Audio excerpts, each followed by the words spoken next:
Welcome in. It is a Wednesday already halfway through the work week. How are you all doing? Some breaking news in the NBA. Kind of concerns the Bucks. James Harden, right thumb fracture in last night's win for the Knicks. Doesn't look like he'll be playing against the Bucks tonight.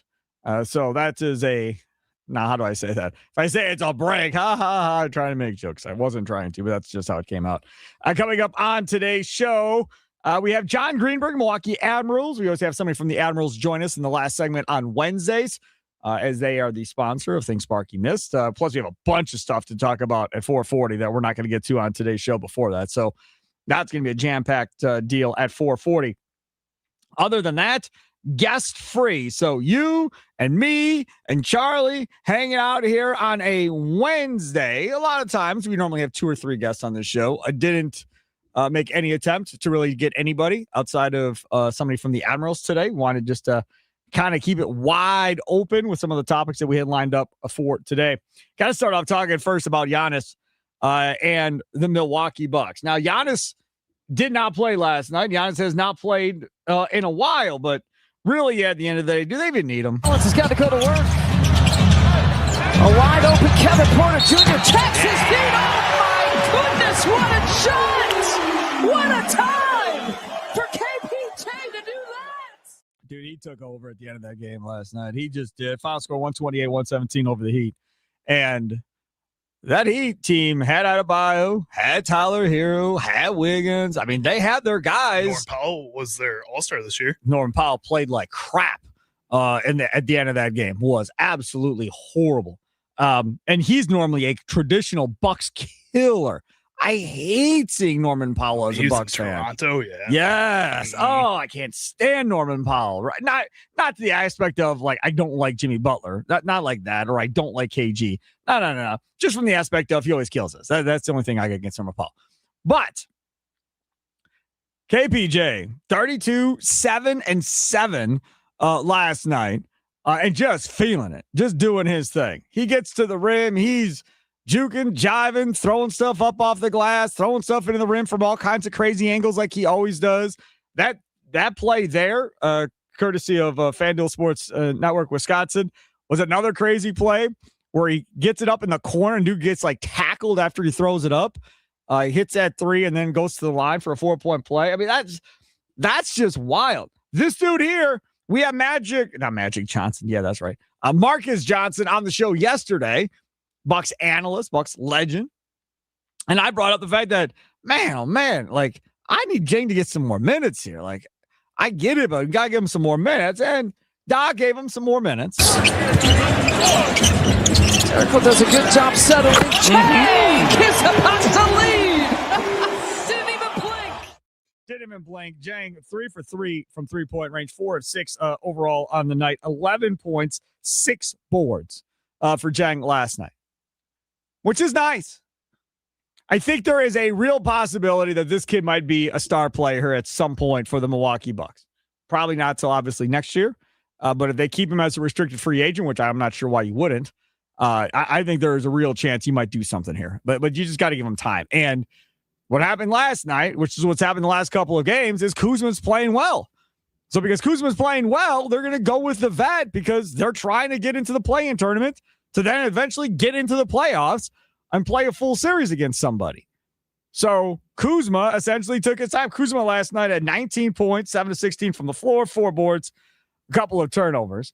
And so he got some run in that game. But my God, I mean, Cam Thomas didn't play well necessarily, but Rollins did. Rollins and KPJ in that backcourt. I see a lot of this stuff online about, Ryan runs KPJ, the backcourt of the future, and everybody's sleeping on him. Underrated backcourt in basketball. I saw a couple times last night. Yeah. A lot of y'all buying in. Maybe. Go back, listen to that Marcus Johnson interview yesterday. I asked him point blank, with Rollins, KPJ, and Cam Thomas, 3 dudes that all need the ball, can you win? And he went in and around and everything else. And then at the end said, yeah, probably not a recipe for success. But he started it off by talking about the fact that they're going to have to learn how to play without the ball because Giannis is about to come back. And they're going to have to figure it out at that point. Here's the question. I'm curious because I heard Thunder. Thunder's all jacked up. Worst team in basketball. They might win the whole damn thing when Giannis gets back. He's all over the board, which is Thunder. That's what he does. So Giannis still ain't playing tonight. He's already been ruled out. But after watching the Bucks for the last week or two, seeing how they're playing, how do you think Giannis will impact this team upon arrival back into playing with this team on the floor?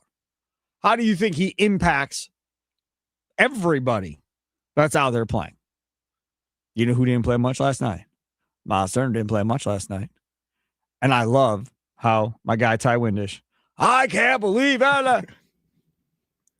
Look, he's not good. He's just not good. He's better with Giannis. He's not good without Giannis. He's just not. And Charlie's guy over there, Jericho Sims, did a little something again last night. Right? Gave you a little something. He just moves better. Yeah, you see the way yeah. well, just not even when he's driving the lane or getting a rebound, he moves the ball better than a Miles Turner has, than a Brook Lopez has in the past. You're seeing this team again without Giannis on the floor, without Miles Turner on the floor, be able to go out there and just look rejuvenated with how quickly they're able to spread the ball around and get everybody involved. You see it in the rebounding numbers too. Yes, they didn't win the rebound battle in this game, but you saw a lot of players get that 4+ rebound mark, which is where I think you want this team to be if that's your trajectory or your plan for rebounding the basketball. You're seeing these little things work well when those two guys aren't the cornerstones right now. When they're not the ones mainly handling the ball, you see everybody else handle the ball really well. And again, I want you all to just to hear me out before you get mad at me, because y'all are going to get mad at me. I know y'all are going to get mad at me by my take on this, but I'm going to open it up to you. When Giannis comes back, how do you think he impacts this team? Because he's going to be back soon by all indications. Nicolay Law talking text line 414-677-1250, 414-677-1250. On the socials, live streaming on X and YouTube as always at WI Sports Radio. You can stream the show as well at wisportsradio.com. Find all of your favorite shows, all your favorite interviews, podcasts, all right there. Again, wisportsradio.com. So last night in this game, we talked about the guys that did stuff last night, right? And another guy that did stuff last night was this dude. He's 32% from three, walking right into it. Bobby pulls it in. It's a 2-point game. That's the guy you better check up on if you're the Miami Heat. 5 threes. 5 threes in the game. That was his 5th three there, courtesy of FanDuel Sports, Wisconsin. That was it. Byington, and of course, I got Marcus Johnson on the call. 21 points. So you had 32 from Porter, 21 from Rollins, 19 from Kuzma, 21 from Portis, 11 from Jang in that game. So you had 5 guys in double digits. You had 3 guys at 21 or more, 4 guys at 19 points or more in that game. That's pretty impressive. Very impressive. For a team that... Couldn't tell you the last time they had 4 guys that could do that. Miami Heat aren't a bad basketball team. They're a playoff team with a positive record right now. That's something that is warranted. We've seen a lot of these Bucks team players play really well against not the same level of competition as a team like the Miami Heat. I think now to go in and say that this is impressive for a game like this against a team that is in the past and currently one of your bigger competitors, to go out there and still do those same things that you're doing against the Pelicans, that you were doing against the Wizards, is huge. Absolutely. Now, the question I have is talking about how Giannis has an impact on this team. And when I walked in here this morning, whatever time it was, 10 to 9, whatever it was when I got here, I went right up to my guy Shannon, sales rep here. And when him and I started going back and forth on this topic right here, because I've had this in my brain since last night watching this team. And then this morning when I was driving in, once I got rid of all the kids and I had some quiet time, that's all I was thinking about.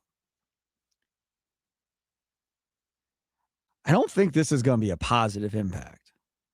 I don't feel like this is actually going to help the basketball team. Yes, I realize that you probably want me drug tested. Yes, you're probably asking, did you fall and hit your head somewhere, Sparky? What's wrong? Do you have a concussion? Maybe you should go to urgent care. I understand. It sounds dumb. It's fine. You can call me names. I call people names. You call me an idiot if you want, whatever. I don't care. This is my fear. My fear is that when this dude gets back, There's going to be a lot of pounding the air out of the ball. And he's going to be trying to get back to where he was, right? He's going to try and get his numbers, his points per game, his rebounds, his assists. He's going to try and get back to being that dude who was one of the best in the NBA when he's healthy this year. And he was one of the best in the NBA when he was healthy. And when he was healthy, they were playing about 500 basketball. And until that trade happened for Jang and Cam Thomas, they were not good without him on the floor.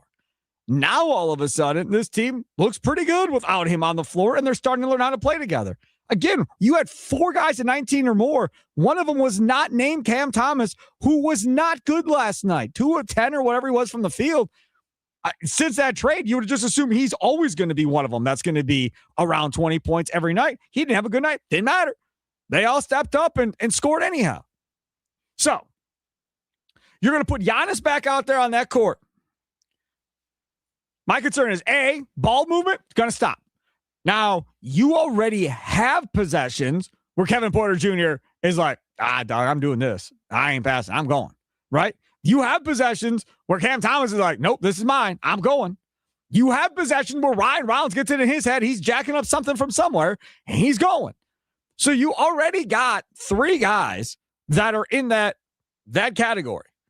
And then you have Bobby Portis, who also can be a black hole when the ball comes around and disappears into his hands, and he's shooting no matter what.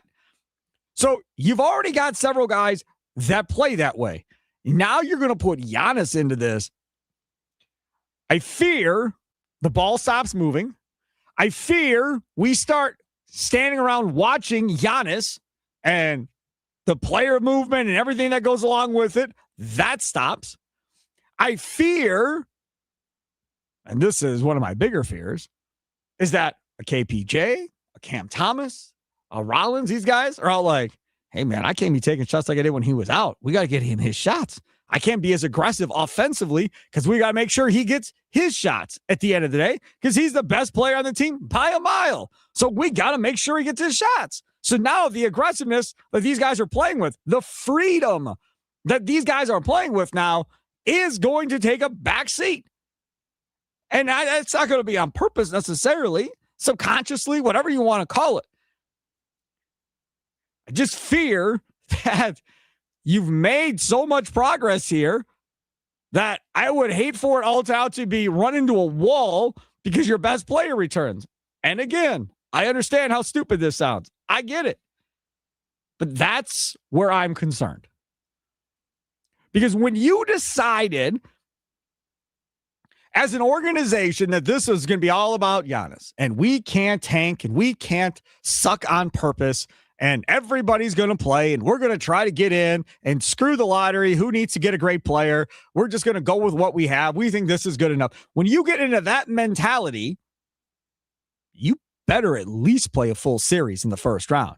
You better not go get bounced in the damn play-in tournament and sent home. Then I'm really going to be mad that you decided to go this route. Really, really mad that you decided to go this route. Now, since I already sound crazy, I say something else. Now you're really going to think I'm nuts. When that sales dude, Shannon, and I were talking earlier, he was like, man, get first round playoffs. I mean, who you worried about? Right? Who's that team? I was like, well, if Tatum's back, I don't care what percentage he's at. I don't want Boston. He's like, you ain't scared of Detroit. No, I ain't scared of Detroit. I'm fine with that. If you told me Bucks get Pistons, Bucks are the 8, Pistons are the 1, I like our odds. I'm okay with it. I don't think they're sweeping us. I know that much. We're going to get a couple games on them. That would be great. That would be a hell of a story. And Giannis doesn't have an 8-1 win in his back pocket yet for his resume. So that would be a hell of a story if they were able to pull that off. But that's what I'm saying. So when he comes back here, you don't get very long before then and the play-in tournament to get this ironed out. So what is it? March 1st is Sunday, right? The play-in tournament is middle of April. That's when the season ends. So you have about a month and a half to get this going correctly offensively. And then you have to worry about Doc Rivers and what he's going to do with the rotations and how he's going to call the game. That we don't know yet either. Because if this doesn't go right, Ain't nobody going to blame Giannis. Everybody's going, Doc Rivers is screwing it up again. You know that's going to happen, right? And you made all this progress with Jericho Sims, Charlie. Well, when Giannis comes back, you know Miles Turner's playing. Yeah, but he has to play because you got to stretch the floor for Giannis. But you also got to find a way to integrate Jericho Sims somehow. You got to get him more minutes than what you were getting him with Giannis. I think you got to run a lineup with him and Giannis and just see what happens. See if there is more energy to that lineup a little bit. I think you have to start trying some of these things. And when looking at Giannis coming back into this rotation for the Milwaukee Bucks, I think the biggest thing is that both him and the other players on this team have to understand that they have to merge with each other. You can't have the role players that are playing well right now get discouraged, be out there, like you were saying, just standing around. On the other side of things, you can't have Giannis really come in here and have this me mentality. He's been preaching that he loves this team, that he's excited. The way he's been cheering on the bench the past couple of games, which is great, has been so much fun to watch. It gets the rest of the stadium going when he's as excited as he is. He has to still be like that when he gets on the court. It can't all of a sudden be he gets on the court and then he goes back to saying, well, everybody else on this team has to play better. I'm doing my job. Everybody else isn't. It can't go back to that.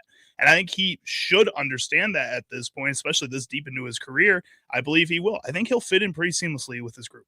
All right, here we go to the phones. Giannis still out tonight versus Cavs, but expected to be back here in short amount of time.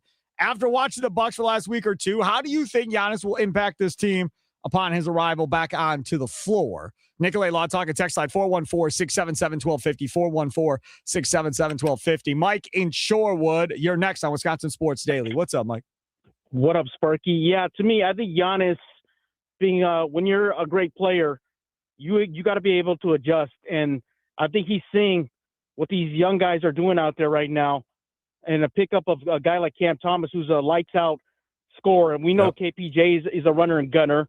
To me, the guy that's really got to pick it up is Miles Turner. He's been a major disappointment and huge disappointment so far this year. He's got to be that guy they brought in to be that co-wing with Giannis on the front line. Jericho Sims, I think, can be that guy. But to me, Giannis realizes with these guys there, we got more talent than maybe everybody thinks we did, and we can make a little bit of a run. You don't think they could outbeat Miami? I think Miami, they would have no problem taking out Miami and taking that 8th seed.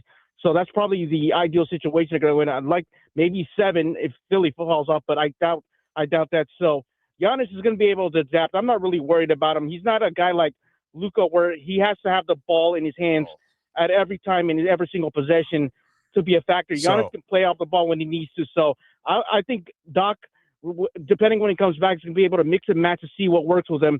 And I think it's going to be a seamless interaction when he comes back in to the lineup. And they got something here, man. And it's going to be fun to watch here when seeing what these guys are supporting cast is doing without him right now. Mike, I hear you. Thanks for the call. He brought up Luka there. Did you see that fiasco, Les? Mm-hmm. Okay, look. Now this is something that can translate to the Bucks as well, right? So you have LeBron out there. Luka gets gun shy because LeBron's on the court. I got to make sure he takes the shot. He missed it horribly, but I got to make sure he takes the shot. Okay. Then Brian Windhorst of ESPN, he comes out and he just took gasoline and poured it onto the Lakers. Just absolutely set it on fire and said, hey, man, when Luka is out there with Reeves and there is no LeBron, they're like 20 points better with those two on the floor without LeBron. When LeBron comes on the floor, they're horrible when those 3 guys are on the floor together. Also not a positive indicator that LeBron James will be back with the Lakers next year. But what happened is you've got LeBron, and he second-guessed himself because LeBron was out there. You don't think that could happen out here for the Bucks in similar situations? And as we've talked about before, love Giannis. I don't want him taking a jumper to potentially tie or win a game. I want you going towards the rim to either attack and throw down and score or get fouled or kick to somebody else to take that shot. This team now has got a bunch of one-on-one players that can beat their guy and get a bucket. Cam Thomas can beat his guy and get a bucket. KPJ can beat his guy and get a bucket. Previous, you didn't have those type of guys with Giannis. You do now. You do. And I think when you look at that game last night between the Lakers and Magic too. The other side of things, and I don't think people are giving Luka, I guess, enough credit for this in this whole situation, is that just throughout this game, he didn't shoot well enough. He was passing really. He had 15 assists and he was moving the ball really well throughout the majority of that game. And LeBron was shooting at a better clip. I think, yes, there's something to LeBron being on the court and being gun shy about that.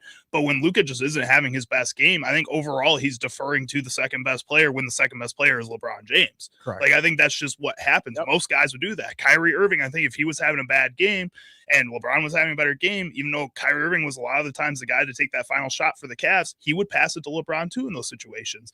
So I think that's something you have to look at with the Bucks here too. That was a younger LeBron. This is an older LeBron. Still an all-star. I don't care. He ain't Luka.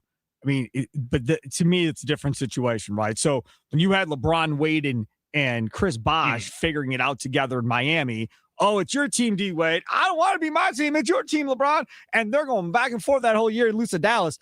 Okay, you got guys in their prime trying to figure this out. That's not what this is. Like, when Lillard got to Milwaukee 2 years ago, he was like, no, man, this is your team. And Giannis like, no, I want you to be Dame Lillard. I want it to be Dame time. You want to go take that shot? Go take that shot. Don't think about me. You go play like you play. And I'm sure LeBron probably has said similar to Luka, but it's easier to do that than say it than actually do it, because it's still LeBron James. I heard them on 9 to noon today talking about is LeBron James the greatest player of all time, just in passing. And Rami's a Jordan guy, and Rami's like, he's second best. But either way, even if you think he's second best, when you're on the floor with him, there is some gravity to that. There is some awe, even if you're Luka. The thing about, you don't think there's gravity and awe to playing with Giannis when he's out there on that floor with you? Of course there is. But I also think that Luka, if he was shooting 18 of 24 in this game, is much more likely to take that shot. If he's feeling it. Yeah, if he's feeling so far. Yeah. And I think with this Bucks team, you can get some of that too. If Cam Thomas is feeling himself and shooting 12 of 15 in this game with 8 threes, I think he's not going to defer to Giannis. I've seen that guy play on the Brooklyn Nets and how selfish he can be with the ball sometimes, which can be a good thing in moments like that. Kevin Porter Jr., if he's feeling himself, is going to keep going. He loves that energy. Ryan Rollins too. I think adding Giannis onto this court, again, he's watched this team and seen the confidence these guys have played with. If they are feeling that confident around him, I think it's up to him and a little bit up to Doc Rivers to say, Giannis, you need to pass the ball around, and these guys will take their shots if they need to. From being a complete embarrassment on the floor for about a month, this Bucks team, just looking god awful, looking like they didn't want to be there, all that, to now looking like a really respectable basketball team is something. It really is. And Doc, after the game last night, was like, earlier in the year, we get our butts handed to us. It's tough for us to get off the mat in the next game. And it tended to happen again. And it didn't happen last night. They were able to pick themselves back up, dust themselves off, and get back after it and beat a pretty decent Miami Heat team. Nikolai Lautaka text line is flooded. People are texting in on this topic. Asking you, with Giannis still out tonight versus the Cavs, but expected back soon, after watching the Bucks last week or two, how do you think Giannis will impact this team? Nikolai Lautaka text line 414-677-1250. From the 906, you're not wrong. Worried about the same. Giannis needs to integrate himself into what they are doing now, not the other way around. If he's a top 3 player in the league, it should be easy for him. I don't know. Because if this was Luka, you brought up Kyrie, Anthony Edwards.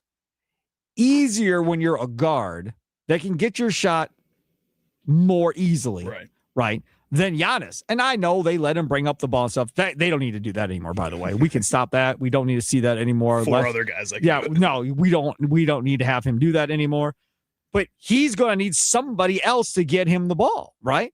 And then when they get him the ball, are you going to be willing to swing the ball around to find the next best shot? Or is it like, nope, I'm getting my shot now while I have it because I may not see it for 4 possessions because these other guys are going to be trying to score themselves.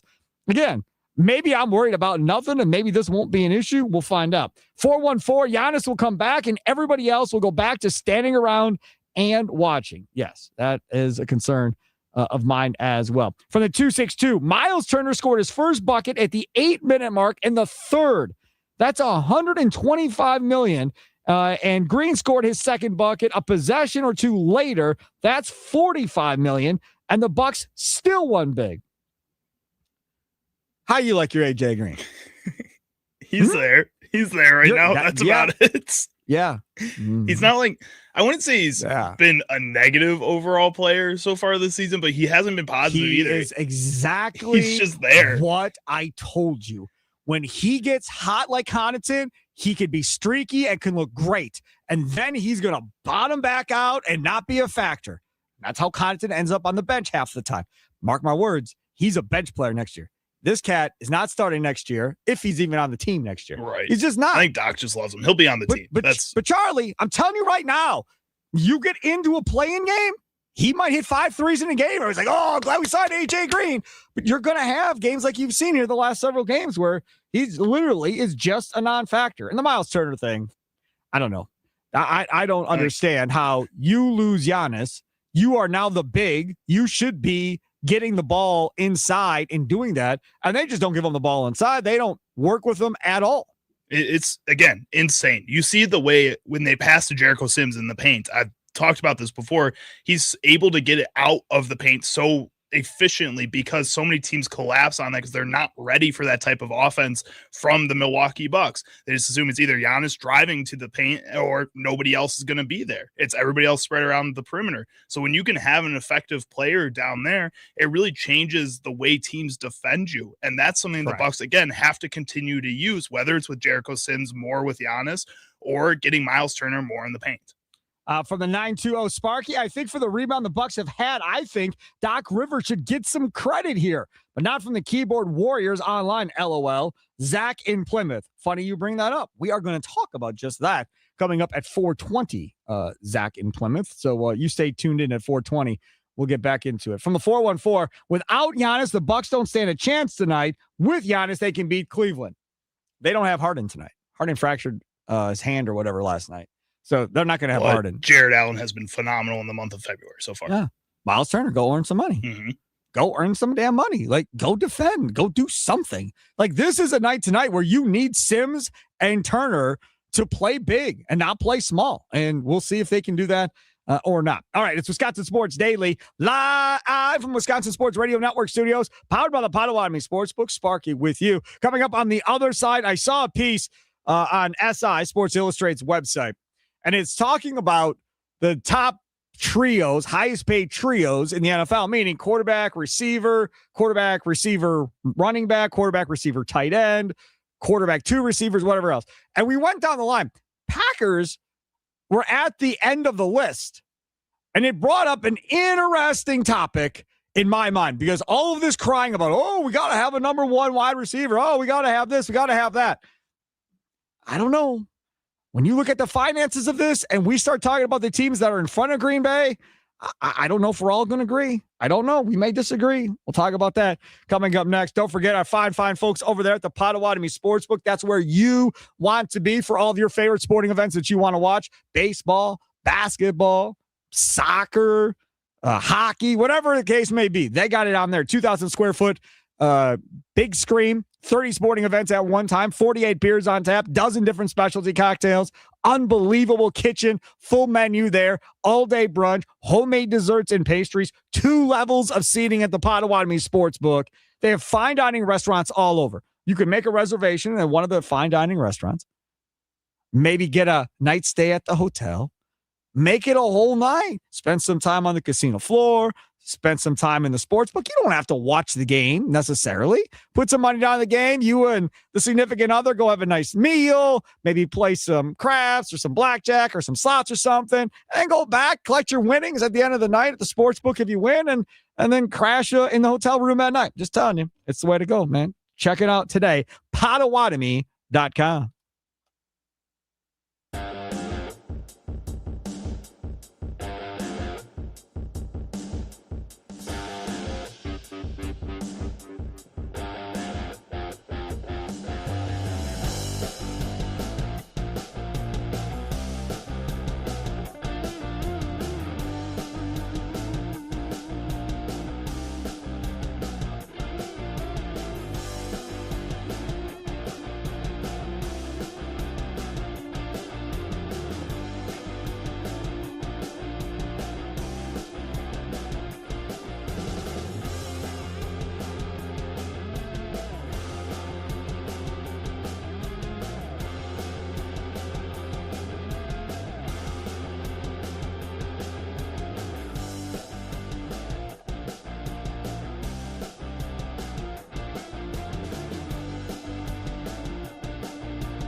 This is Road Vikings.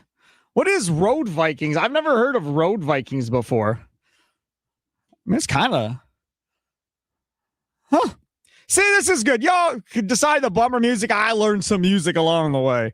The new bumper music that we've got going on here. So Wisconsin Sports Daily. Steve Sparky Pfeiffer with you. Charlie Usen over there. Thanks for tuning in. So we talked about Bucks there in the last segment. And as the open on the show says, we try to talk Bucks, Brewers, and Packers.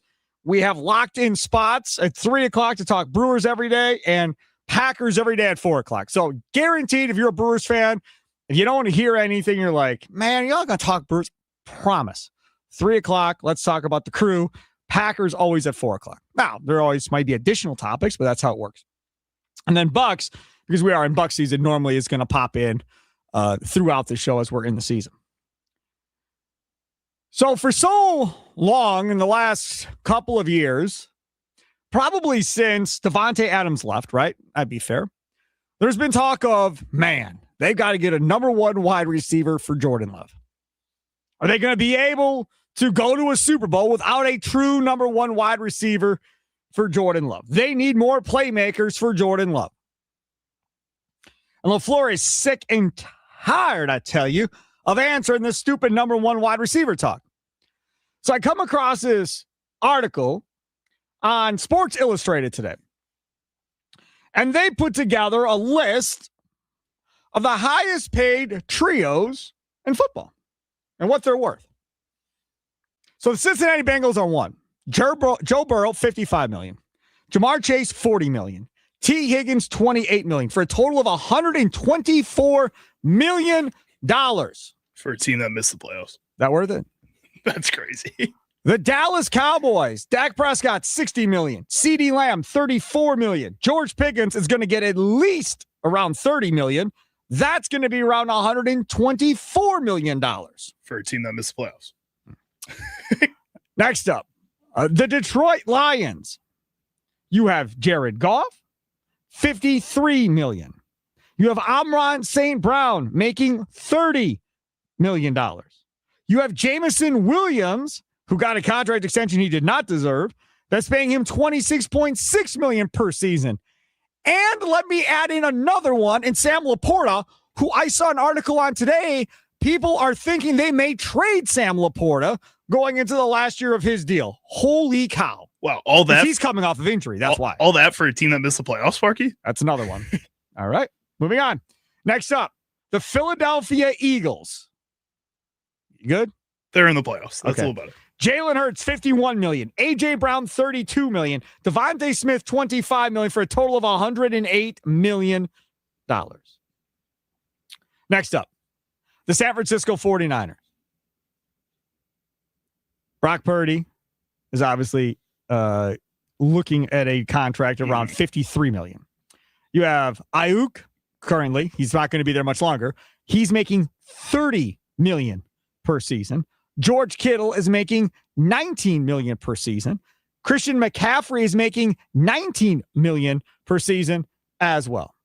And that's not including Trent Williams, who also may not be on the team much longer. Well, they're saying they're going to figure it out. But that's a lot of money on that offense.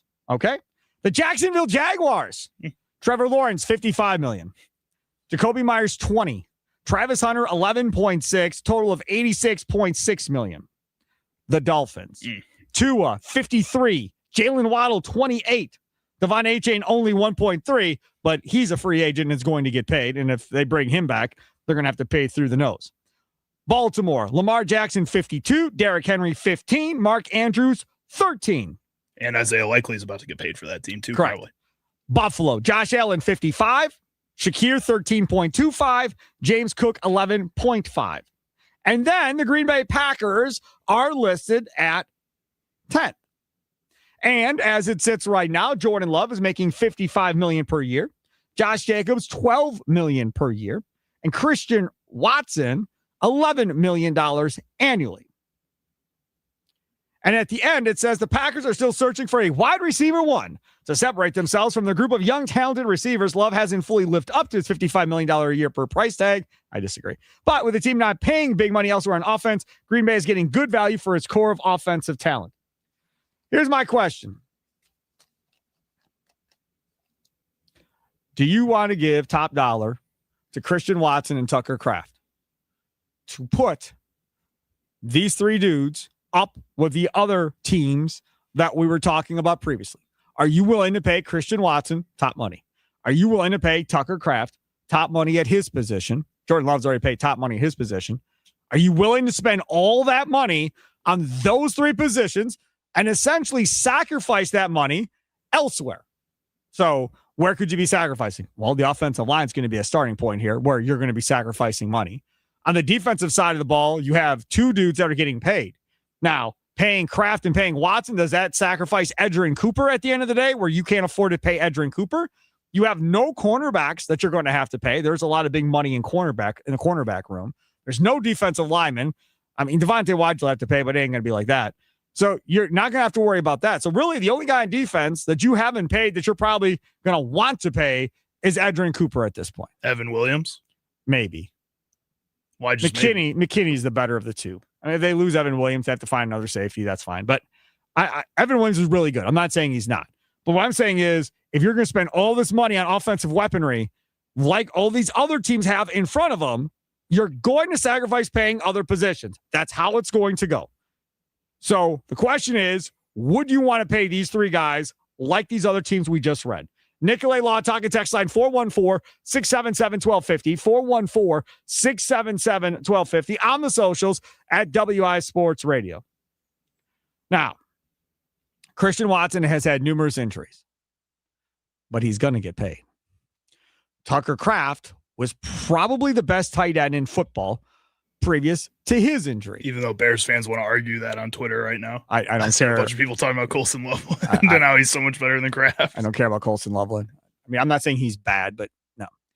So they're going to have to pay these guys here in the near future. And I think that's something that also has to be considered when you start talking about Goody and what he spends money-wise in free agency and so forth going forward here. Because in my mind, I have to be thinking about, okay, when do I have to pay Tucker Kraft? Tucker Kraft is going into the last year of his deal, folks. This is it. He is a free agent after the 26th season. So if you want to take care of Tucker Kraft, you better take care of Tucker Kraft. He's only a cap hit of $3.9 million this year, Tucker Kraft. And then a free agent in 27. His age 26 season. They're going to have to pay him. And I would assume they're going to pay him now versus waiting to figure out how this whole thing plays out. Or at least that's what I would want to see him do. Ram, North Side, you're next on Wisconsin Sports Daily with me, Steve Sparky Pfeiffer. What's up, Ram? Hey, what's going on, Sparky? Good topic. Thank you. Good topic. It pulls out a good topic. I'm going to say a flat no. Why? Say a flat no.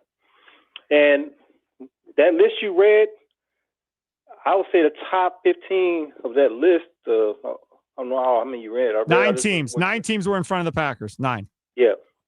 Half of them, 5 of them, they got playmakers. Like playmakers that can make plays in the playoff. And until we get that, we got to get a playmaker to go with Josh Jacobs. And we don't have a receiver or that. The evidence is the playoffs. So you can pull up the playoff tapes that. So until the Packers pull a Ron Wolf and bring some people in there that can do that, I guess you might say, well, okay, we always talk about defense, but you still got to score points, though. That's right. Yep. And that's the problem I see, Sparky, over the last 4 or 5 years, that I think Matt LaFleur knows that. This is my take on this. If Matt LaFleur can make a take right now, he would start Willis. Right No, I don't think so. He You don't loves think so? No, he loves Jordan Love. Ram, I got to roll. I'm up against a break. I got to go. No, I don't think so. No. Christian Watson also in his contract here, he's got a cap at 6.9. Both dudes, they've got to make a call on. Are they paying both? Are they paying one? What are they doing? I don't think you can afford to let either one of them go into free agency. You have to pay both of them. You do. I don't know if and you have I to know pay it both may of them. backfire because if they can't stay healthy, you don't have another tight end that's a playmaker, and you don't have another receiver that does what Christian Watson does. You have nobody else with size and speed and all of that does what Watson has. Now, if this was Jaden Reed or somebody, see ya. I can find guys your size that can do what you can do. I can't find guys like Christian Watson. I can't. And I know the injury history scares you. It scares me too. But I think they got to pay both of them. And Tucker Kraft's going to get paid what? Top 5 tight end money at least? And then Christian Watson's what? Top 10 to top 12? Somewhere in that area? We can look at those numbers when we come back. It's Wisconsin Sports Daily, live from the Wisconsin Sports Radio Network studios, powered by the Potawatomi Sportsbook. Sparky with you.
Now, Metallica, I know. This one, I'm with this one. Wisconsin Sports Daily, C. Sparky, Pfeiffer with you. Habish, and Rotier. Don't forget Friday.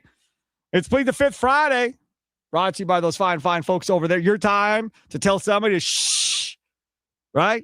There was a whole big conversation this morning on Inside Wisconsin Sports. I see it's still carrying on in our text messages about whether or not you eat sauerkraut on a brat, whether or not you should have ketchup or mustard on a brat. No ketchup on a brat. All Sauerkraut and mustard. That's it. Yeah. Trevor this morning said ketchup. Ketchup's for hot dogs. Mustard's for brats. He's gotten old enough now that he'll have sauerkraut on a brat. I'm still not old enough to do that, and I only put ketchup on a brat like Trevor. I do not put mustard on my brat. So weird. That's wrong. So yeah, ketchup, hot dogs, mustard, brats. Yeah, no, I don't like how it tastes on a brat. I'm not against mustard. I had mustard on my sandwich today. I just don't like it on a brat personally. Either way, so you could tell Trevor to plead the fifth about his brat talk, or anybody else on the Wisconsin Sports Radio Network, or somebody on TV, or somebody else that you've heard, or one of your friends you could tell to plead the fifth and hush it up. All brought to you by Habish, and Rotier. There's times when it's smart to keep quiet and times when you need the right team speaking for you. And that's what we have here with Habish, and Rotier. National reputation, hometown service, founded in 1930. Been doing it a long time. You want experience when it comes to this, man. You're probably going to be scared when you're going through this. You're talking about injury and getting hurt in a car accident or something like that. You're going to want these guys. 13 locations across the state. Check them out. Habish.com or call them 800-2HABISH. 800-2HABISH. We've only got like a minute or a minute and a half left here. I want to make sure we promote the big event going on up in Green Bay right now. Give Big Green Bay is generosity amplified. This 24-hour online event is currently underway and goes until noon tomorrow. Each year, a group of nonprofits, there's 50 of them, are selected to showcase the strength and diversity of Green Bay's local nonprofit sector. With more than $550,000 in matching funds from the Packers and other generous donors, this event has a huge impact. Make an impact today and donate online at givegreenbay.org. Again, that's givebigreenbay.org. I was on there earlier. Boys and Girls Club is on there for Green Bay. A lot of the different ones in that area. And obviously, if you're in Wausau, you don't know Green Bay that much. But if you're in Duluth Superior, you don't know Green Bay that much. But you do know what we know? Helping charities is a good thing, regardless of where they are. And this is inside our state, so why not donate and help some other people out? GiveBigGreenBay.org. Coming up next, time to turn our attention to the Brew Crew. Time to talk about the crew. We're talking about who really needs to make that big impact this spring. We'll get you updated on what's going on in game action today as well. Plus, we'll get the Charlie Sounds of the day. And that idiot, Ben Johnson, just will not shut up about the Green Bay Packers. We got to get to that, too, in the 3 o'clock hour. Wisconsin Sports Daily, live from the Wisconsin Sports Radio Network studios, powered by the Potawatomi Sportsbook. Sparky here.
All right, here we are, hour number 2 on a Wednesday.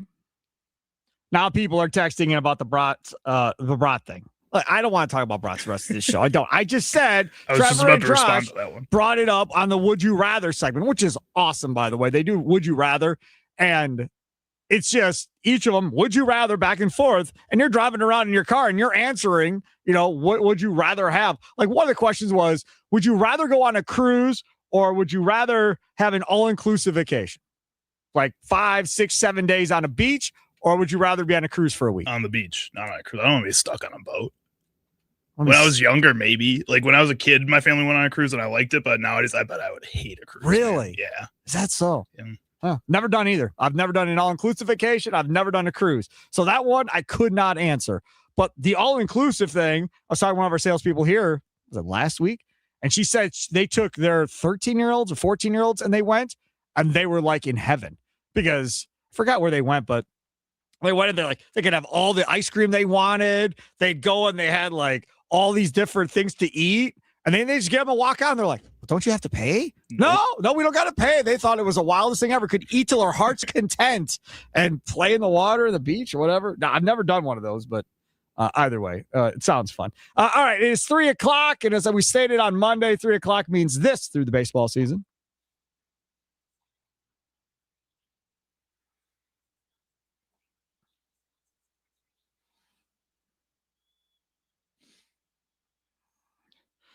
All right, time to talk about the Crew. And as we all know, the Crew is playing right now like they play most days. They have a few days off, I guess.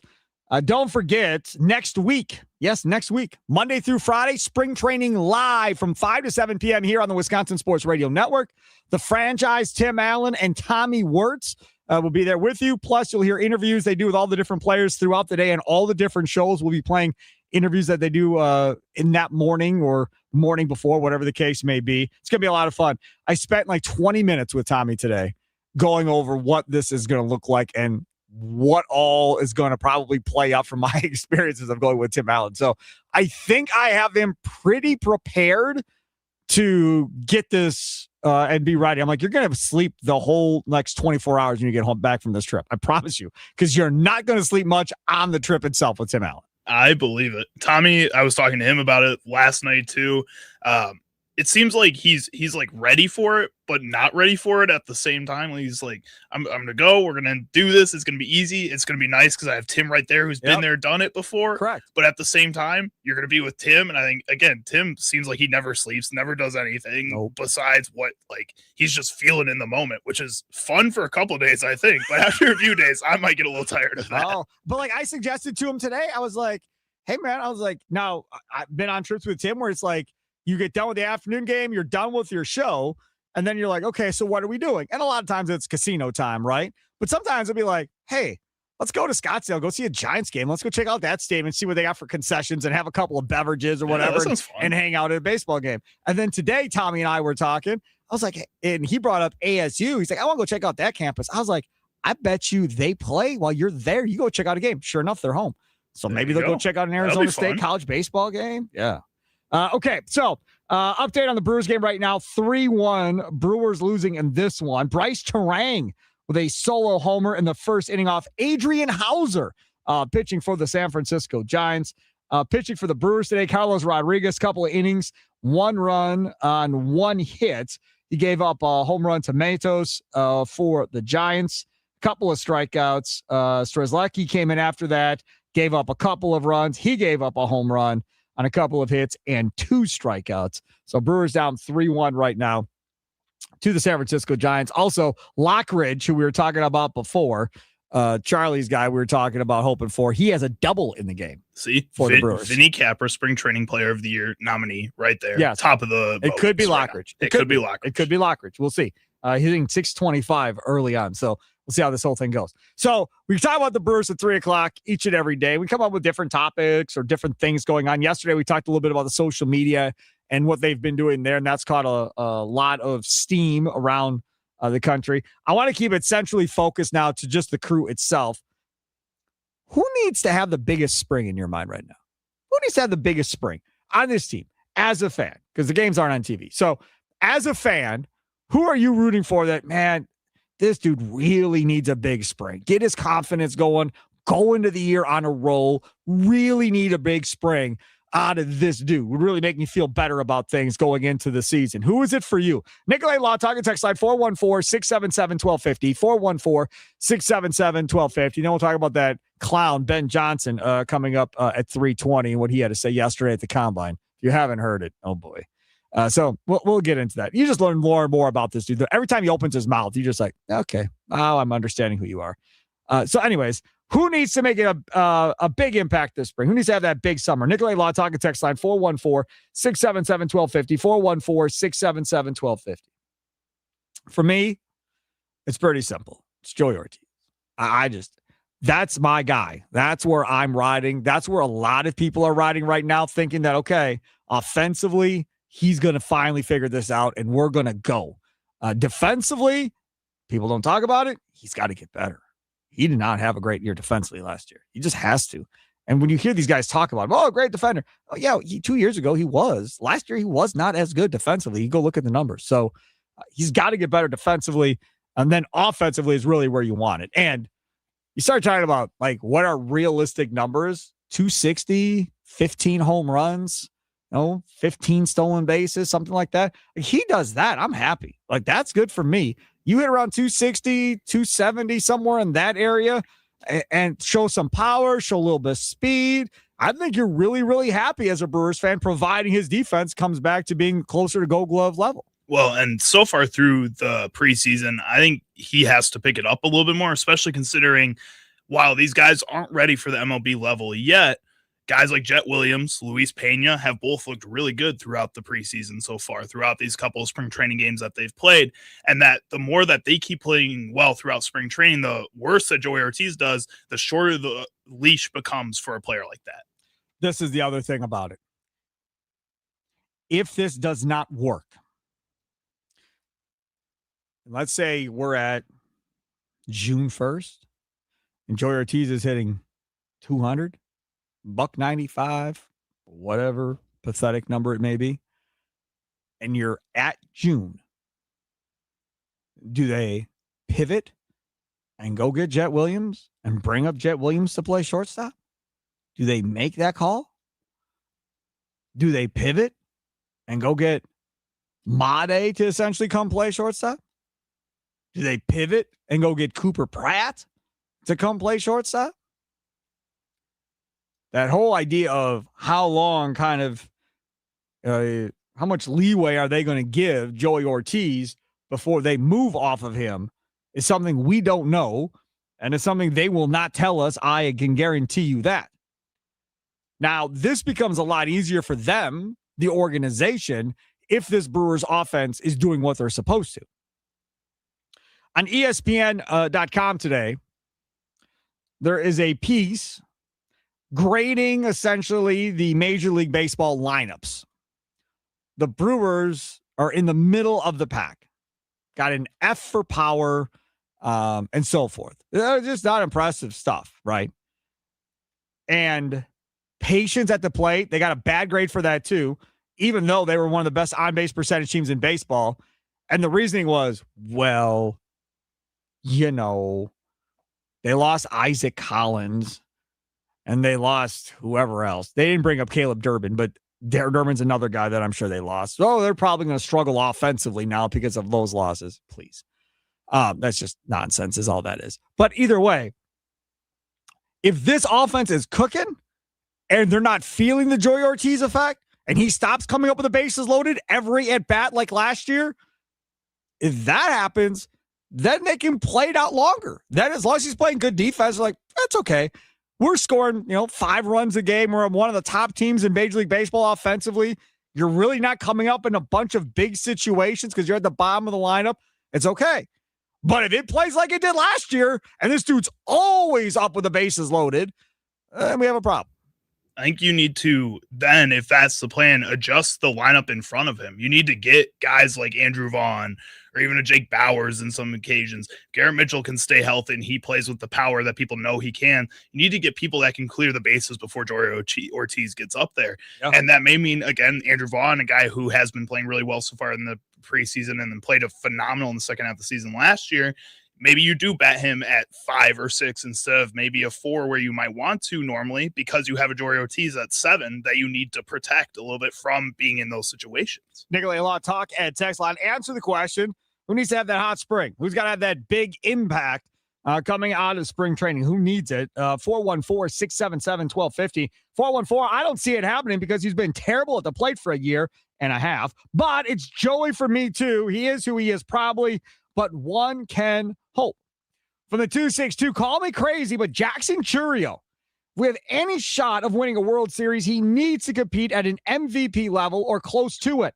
Him coming in hot can set the tone for everyone else and free up some bats and the rest of the order. He's been good so far, and he's so young still, but I want to see him make the next step to being great. I don't remember where I saw this piece, maybe on ESPN too. There was another piece grading out the top 25 and under players in Major League Baseball. Pete Crow Armstrong was 5. Jackson Chourio was 4 on this list. Paul Skeens is 1. So there's whatever. We're not going to debate Makes that. sense. Yeah. We're not going to debate that. And then who was it? Brent Rooker, I think. No, not Rooker. Kurtz. Kurtz. Caminero was probably above him too. Kurtz was 3. I don't remember who 2 was, but Kurtz was 3 for the Kurtz was 3 for the Athletics. Maybe it was Caminero 2. But anyways, Chourio was 4. And as they pointed out in that article, he's 22. Like, he's got 2 years of experience, but he's still only 22 at this point. He ain't 24, 25. He's 22. So I agree with you that if this Brewers team is going to go to a World Series, you're going to have Jackson Chourio playing at probably close to an MVP level. And if it's not him, somebody else. But Turang gave you about everything Turang has. I don't know how much Turang can give you offensively. I guess we'll find out this year. But I don't know if Turang is at that level. I feel like Chourio, put it this way.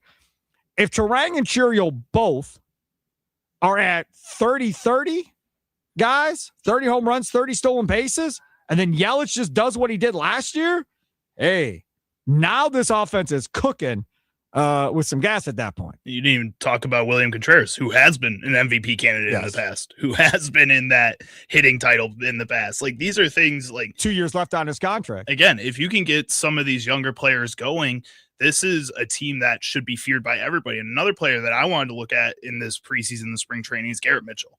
And I know it's tough to want to put any kind of hope into what kind of spring training he has because you just don't know how long he's going to stay on the field once we get to the regular season. At the same time, I mean, I want to see him just have some kind of hot streak with 3 games in spring training where he just can show what everybody has been promising for the past 5 years for Garrett Mitchell. And so far, even when he's been healthy, he hasn't been that. He's been good. He's been solid out there. He's a great defender, as we know, but everybody else is on this Brewers team as well, besides like Jory Ortiz right now, like we talked about. He's a guy that I want to see. And then another guy is Andrew Vaughn. I mentioned that before. And I think how he's playing so far in the spring training has kind of sold me already. But going into spring training, he was a guy that I was a little hesitant on because of the way his season ended compared to how he started his season last year with the Chicago White Sox. And I wanted to see if that's something that can transition through this next year and see if that's not just a bloop of him trying to make a name for himself again and get back on the radar and that it won't crash down. I think this is what we've seen so far has proved that it's going to keep going like that. And if that's the case, I mean, again, like we talked about, 30-30 with Jackson Chourio if he can stay healthy. Bryce Turang Andrew Vaughn can hit 25 to 30 exactly. himself. This is, you could have 4 or 5 guys that are in that 20 to 30 home run range, and all of a sudden you're a really damn good power hitting team. Yes. That's something that nobody would expect. From no power to a bunch of power, just like that. And that's really the thing. As Brewer fans right now, I'm not talking about a World Series. I mean, the Dodgers are loaded. But if you're just talking about win this division again, make sure the Trader stays in second, stop all this nonsense with the Pirates finishing in front of the Brewers, just shut everybody up again like every other year, go win 90-plus games, but going into the playoffs, feel better about where you are from a power perspective. Don't allow them to use that against you. That was the only thing that the national media had to use against the Brewers as far as how good they were going into the playoffs was, yeah, this is great for the regular season, but in the playoffs, you have to have that power, that game-changing power that can change a game on one swing. And the knock on the Brewers was they didn't have enough of those guys to really change the game. They win that Cubs series, and then the bats go cold in the Dodgers series.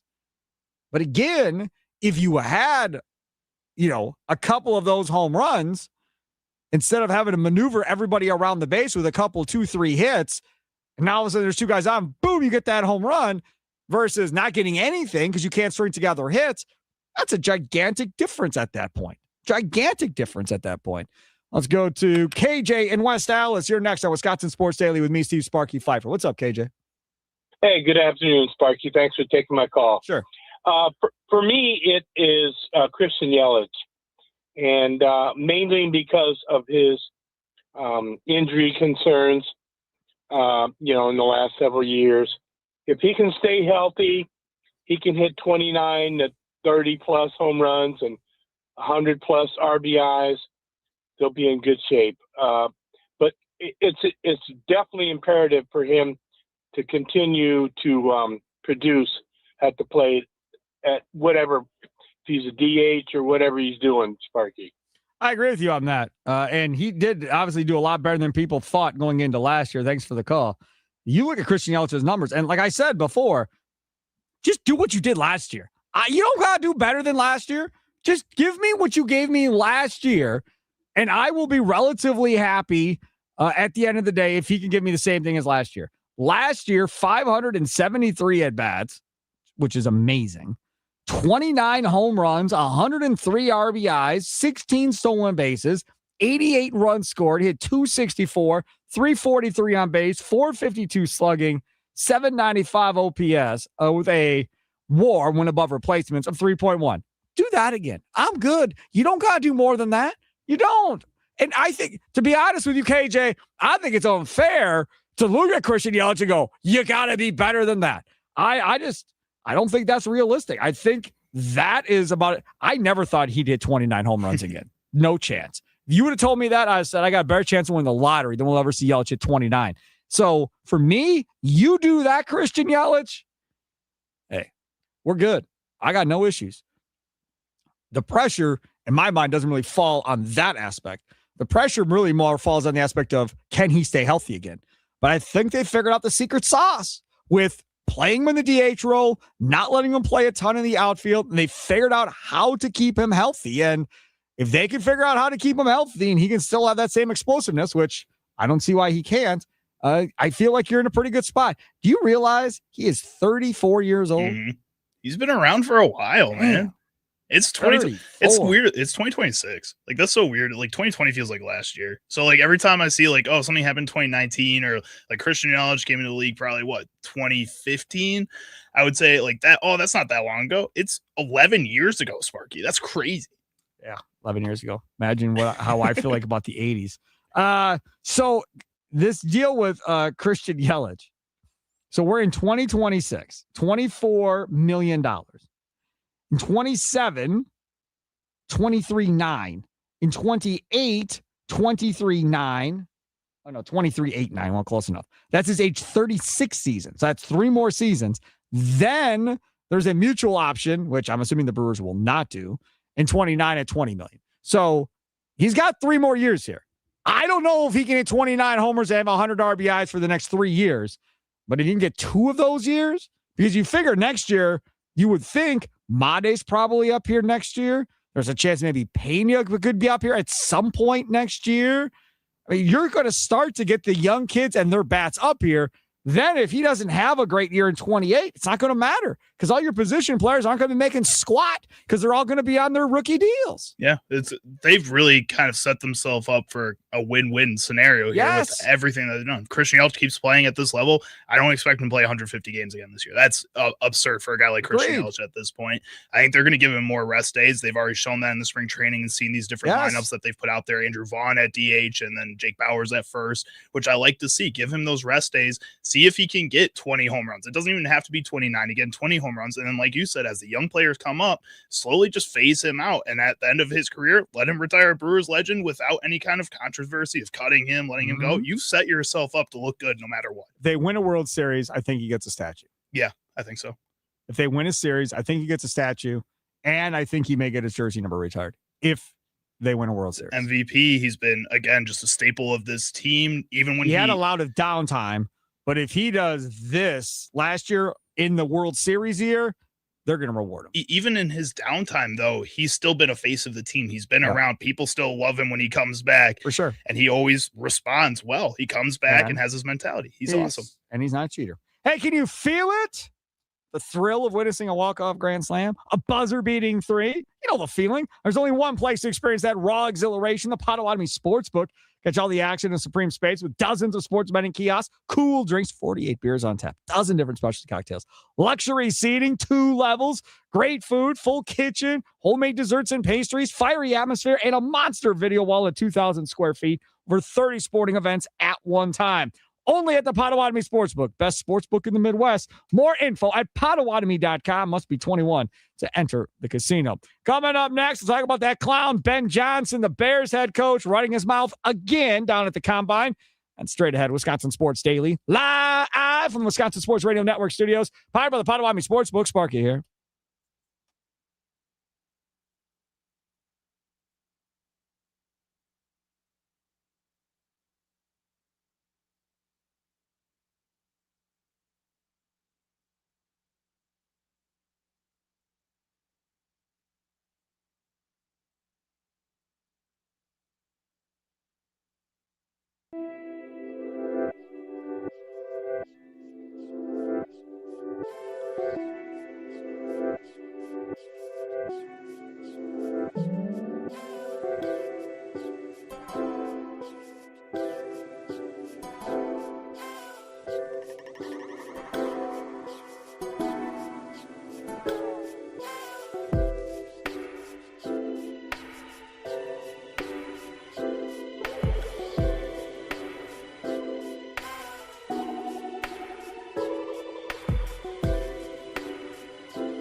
Now, this one I know.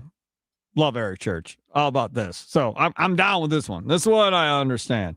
Wisconsin Sports Daily. See Sparky Fifer with you. Charlie using over there, other side of the glass. Don't forget Wisconsin Sports wrap up with a big old hunk of love. Tommy Wirtz, who is currently about to get himself a new car. I feel like I owe him an apology. Why is that? I feel like I really screwed this up for him. I feel kind of bad. How'd you screw it up for him?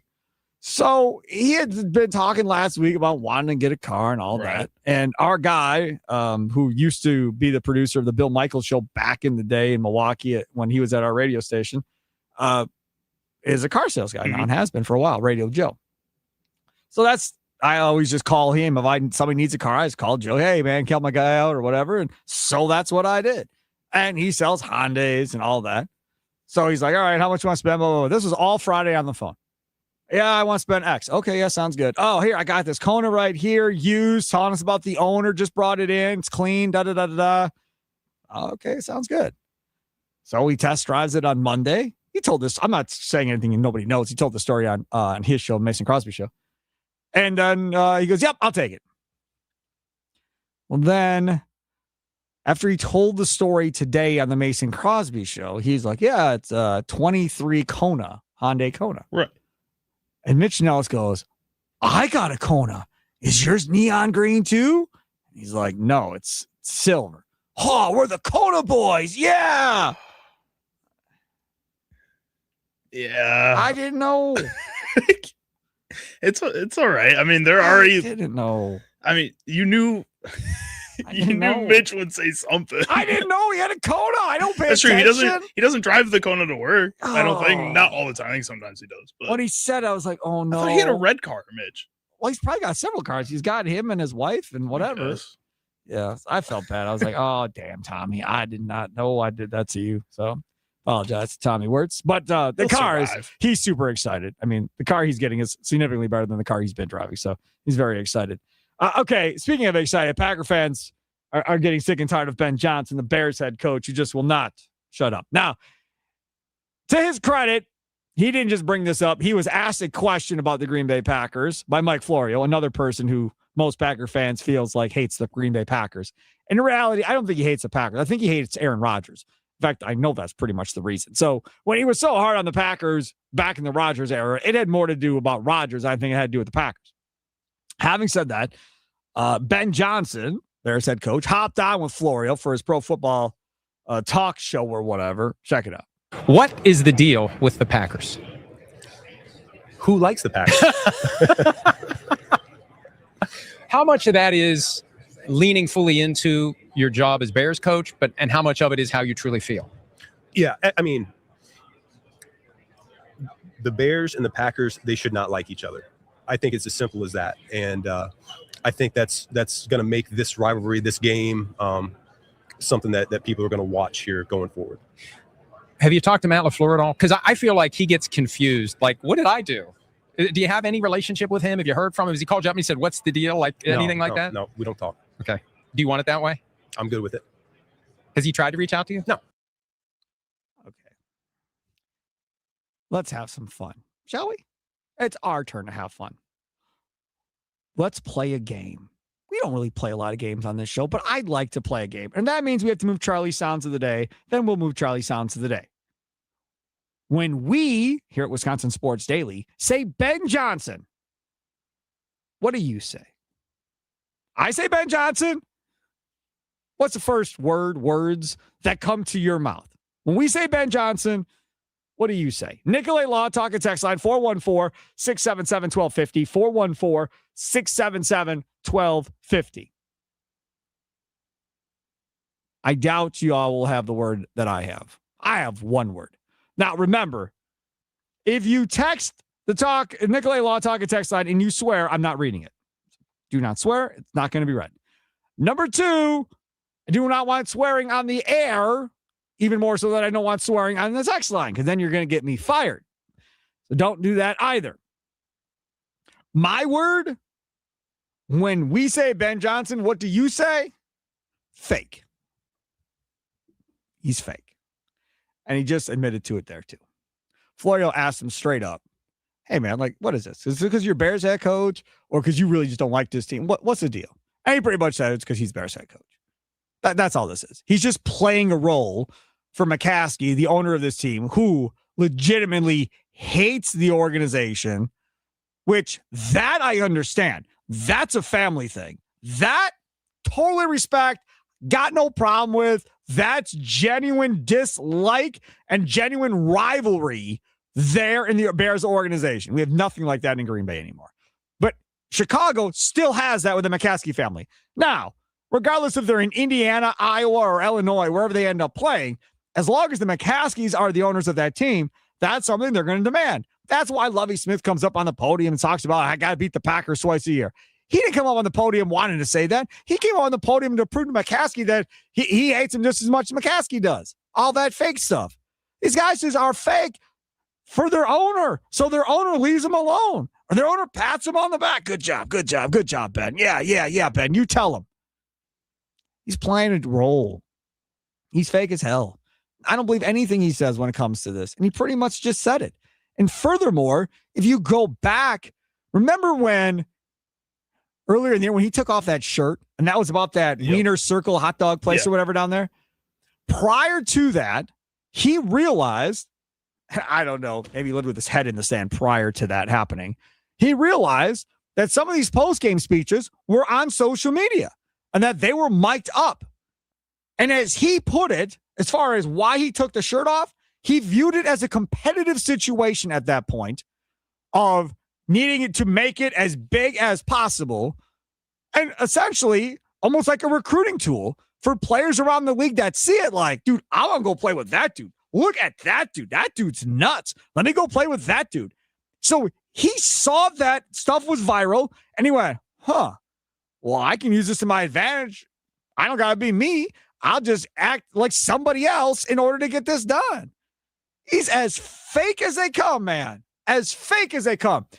Now, dudes in that locker room who see the real dude, okay, maybe they see the real dude. But to be honest with you, I don't know who the real dude is. Is he smart? Yes, obviously. Is he a great offensive mind? For sure. Maybe the best in the league. Not taking that away from him. But this Packer stuff, the post-game rhetoric, and all this other stuff, you are 1,000% fake. He knows he's fake. He's comfortable being fake, and he's doing it for a multitude of different reasons, what I just explained. And that's how he's playing the game. I don't think I can remember another guy like going about it like this. I'll give him credit. When he gets in, he goes over the top, both feet in. You know, some guys like, okay, Mr. McCaskey, yeah, we don't like him. And we kind of put our toe by the line. Yeah, we don't like him.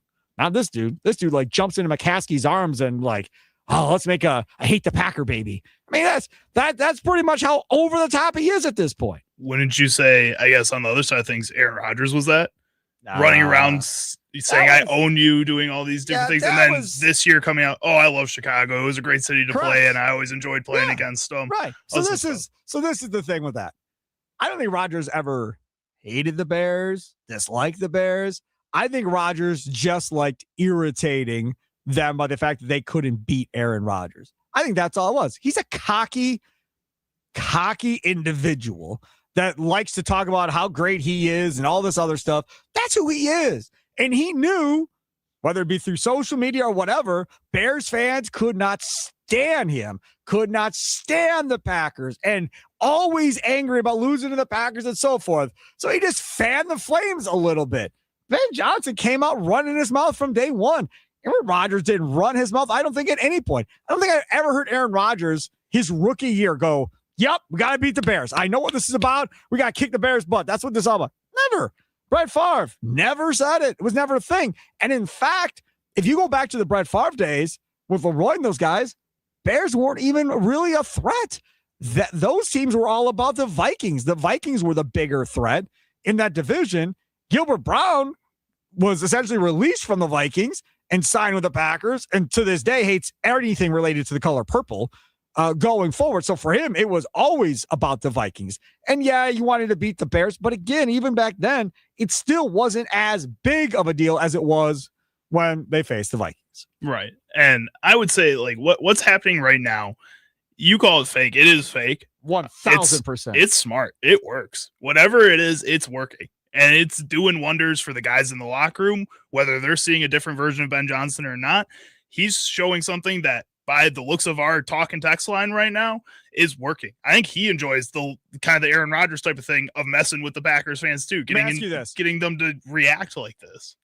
If you were Matt LaFleur, because you're a very positive, happy fella too, how would you deal with this? Would you deal with it, LaFleur? Like, just ignore it. I'm not going to engage with this idiot. We're just going to go do our thing and worry about our thing. And I'm not getting engaged. I'm going to take the high road. I'm not going to go play in the mud. Or would Charlie's competitive side kick in? Because you said back in the day, you used to have a temper as a kid. Would that competitive streak kick in and be like, all right, I've about had enough now. Like, I've listened to you for 2 years, 3 years, however long it is. Now you crossed the line, and now I'm going to start talking back. I think if I'm Matt LaFleur, you have to stay quiet first. You like right now, what we've seen between Matt LaFleur and Ben Johnson is that Matt LaFleur isn't beating Ben Johnson nearly as much as Ben Johnson's beating Matt LaFleur. And I think Matt LaFleur, until they at least even it out, will continue to be quiet. But when he proves that, again, he can start beating Ben Johnson, which I think he can. I think he is a great offensive mind too, one of the best in the league too. I think he's a good head coach, and I think they have a lot of talent in that offense. As long as they stay healthy, he can go out there and beat him. And then maybe you start running your mouth a little bit more. Maybe you start talking a little bit more. I think that's how I would handle, and that's how Matt LaFleur is handling it right now. I got a bunch of stuff coming in. I can't use body parts either. Y'all are calling him a body part. I can't. I'm not going to say that. I mean, I don't think I'll get in trouble from the SEC, but I still don't feel comfortable saying it. For 414, let's go with loser. The question is simple, really, about Ben Johnson. When we say Ben Johnson, what do you say? So loser is the first one that comes in from 414. From the 715, from Chops in the Falls, Ben Johnson, cringe. Fine, fair enough. 920, hashtag fake tough. Okay, fine. 262, Dominic inhales, phony, attention seeker. He's right, though. Bears and Packers should hate each other. I don't disagree with that. Okay? I think we're all in that same boat. But when they legitimately did hate each other for real, when that was for real, you had two former players and head coaches that didn't like each other, didn't like the teams. One was way more over the top about it, Forrest Gregg, than was Ditka. Cheap shots, flags, guys' career getting ended, guys getting taken off on the sidelines, stories of the coaches fighting underneath Lambeau and having to be separated by the team. I mean, that was legitimate. Now, I don't know if this is where Ben Johnson wants this to go to. I don't know if Ben Johnson's aiming to try to get this to go where he wants it to go. But everybody has a line. And you can smile and you can take the abuse, and you can smile and you can take the abuse. But eventually, you're going to fight back. Eventually, you're going to pop off back to the person that won't shut up, or punch him in the face, or whatever the case may be. And then it's going to be a real fight. I don't know where LaFleur's line is. I have no idea. But you got to think he's got a line too. From the 262, Florio is a Vikings fan. Yeah, he's from Minneapolis. I understand that. From the 414, Sean downtown. To me, Ben Johnson, front-running, gutless, fake, tough guy. That's strong. That's strong, Sean. Okay. 920, maybe Ben Johnson should join the WWE. I'm surprised he hasn't done an appearance with how many guest stars they like to get from professional sports. From the 262, is Ben Johnson's boss Mr. McCaskey or Vince McMahon? I agree. It's all fake heel stuff. Best thing we can do is not give it attention, but here we are. Sorry, I couldn't ignore it. I couldn't. I saw it and I wanted to punch him in the face. I couldn't ignore it. He just drives me nuts. Absolutely nuts. So some of those are the ones that came in here. Another one, 262, Ben Johnson is a scumbag rat. Woo, that's harsh. People are mad about this. I think the best way to get back at this, if you're the Green Bay Packers, again, the way they hit Jordan Love in that game last year, that should never happen. And I think that should brew some kind of real hate for this team and for that defense and Austin Booker, the guy who made the tackle. I think it should brew something in you as a team. And to go out there and prove in this upcoming season that you have real hate for that team, real hate's going to outpower fake hate every single time. Agreed. Go out there and prove to them that you like really are not going to take that. You don't have to say it, but play like that. Put Caleb Williams in the dirt a couple of times. They don't have the personalities on this team to do that. Somebody's going to have to step up and try to change that. Maybe through free agency, maybe through the draft, you bring in some real tough guys that aren't going to put up with this crap and actually do something.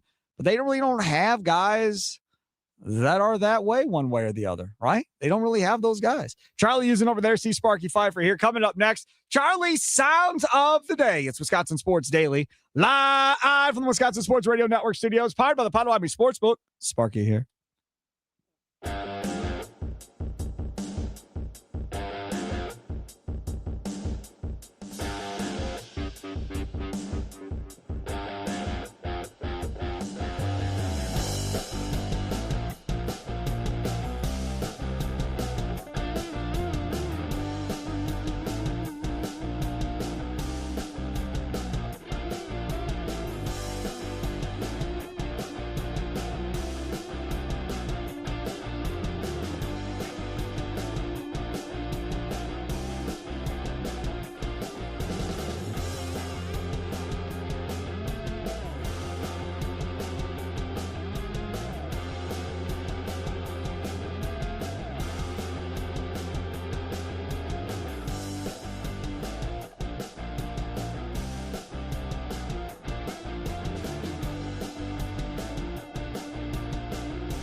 All right, here we go. Wisconsin Sports Daily. Prize Picks, baby. Prize Picks. I'm filling out my lineup right now. I'm going to tell you what I'm doing.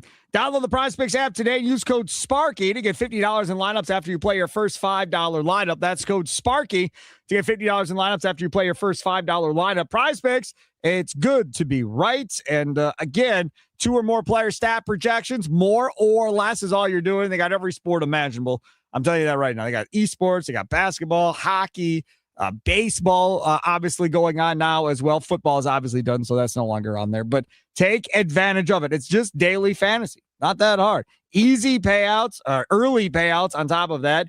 Injury reboots, like if you lose somebody in the first half and they don't come back in the second half, it doesn't negate your lineup. The rest of your players in your lineup continue playing. You still have a chance to win. You got flexibility. You can choose the flex player. You can get paid even if one of your picks misses. And if you want the biggest payouts, go for the power play. No matter your play, Prize Picks is a great way to put your takes to the test. And when you have Prize Picks, they'll send you emails on different promotions that they're running. So today I got an email talking about a $20 protected play. So you go through all this and then you build your lineup at that point. So my lineup, as we currently sit here, I'm going with a 2-person lineup because all you need is 2 or more in order to make this work. Cade Cunningham, more than 14.5 between rebounds and assists. Victor Wembanyama, more than 38 points, rebounds, and assists in his game against Toronto. I like that. I'm down for that. All right, so let's see here. Power play, obviously, $20 is what you have to do. That's part of the deal. Then you submit lineup, and you're off to the races. Download the Prize Picks app today and use code Sparky to get $50 in lineups after you play your first $5 lineup. That's code Sparky to get $50 in lineups after you play your first $5 lineup. Prize Picks, it's good to be right. Must be present in certain states. And don't forget, visit prizepicks.com for details.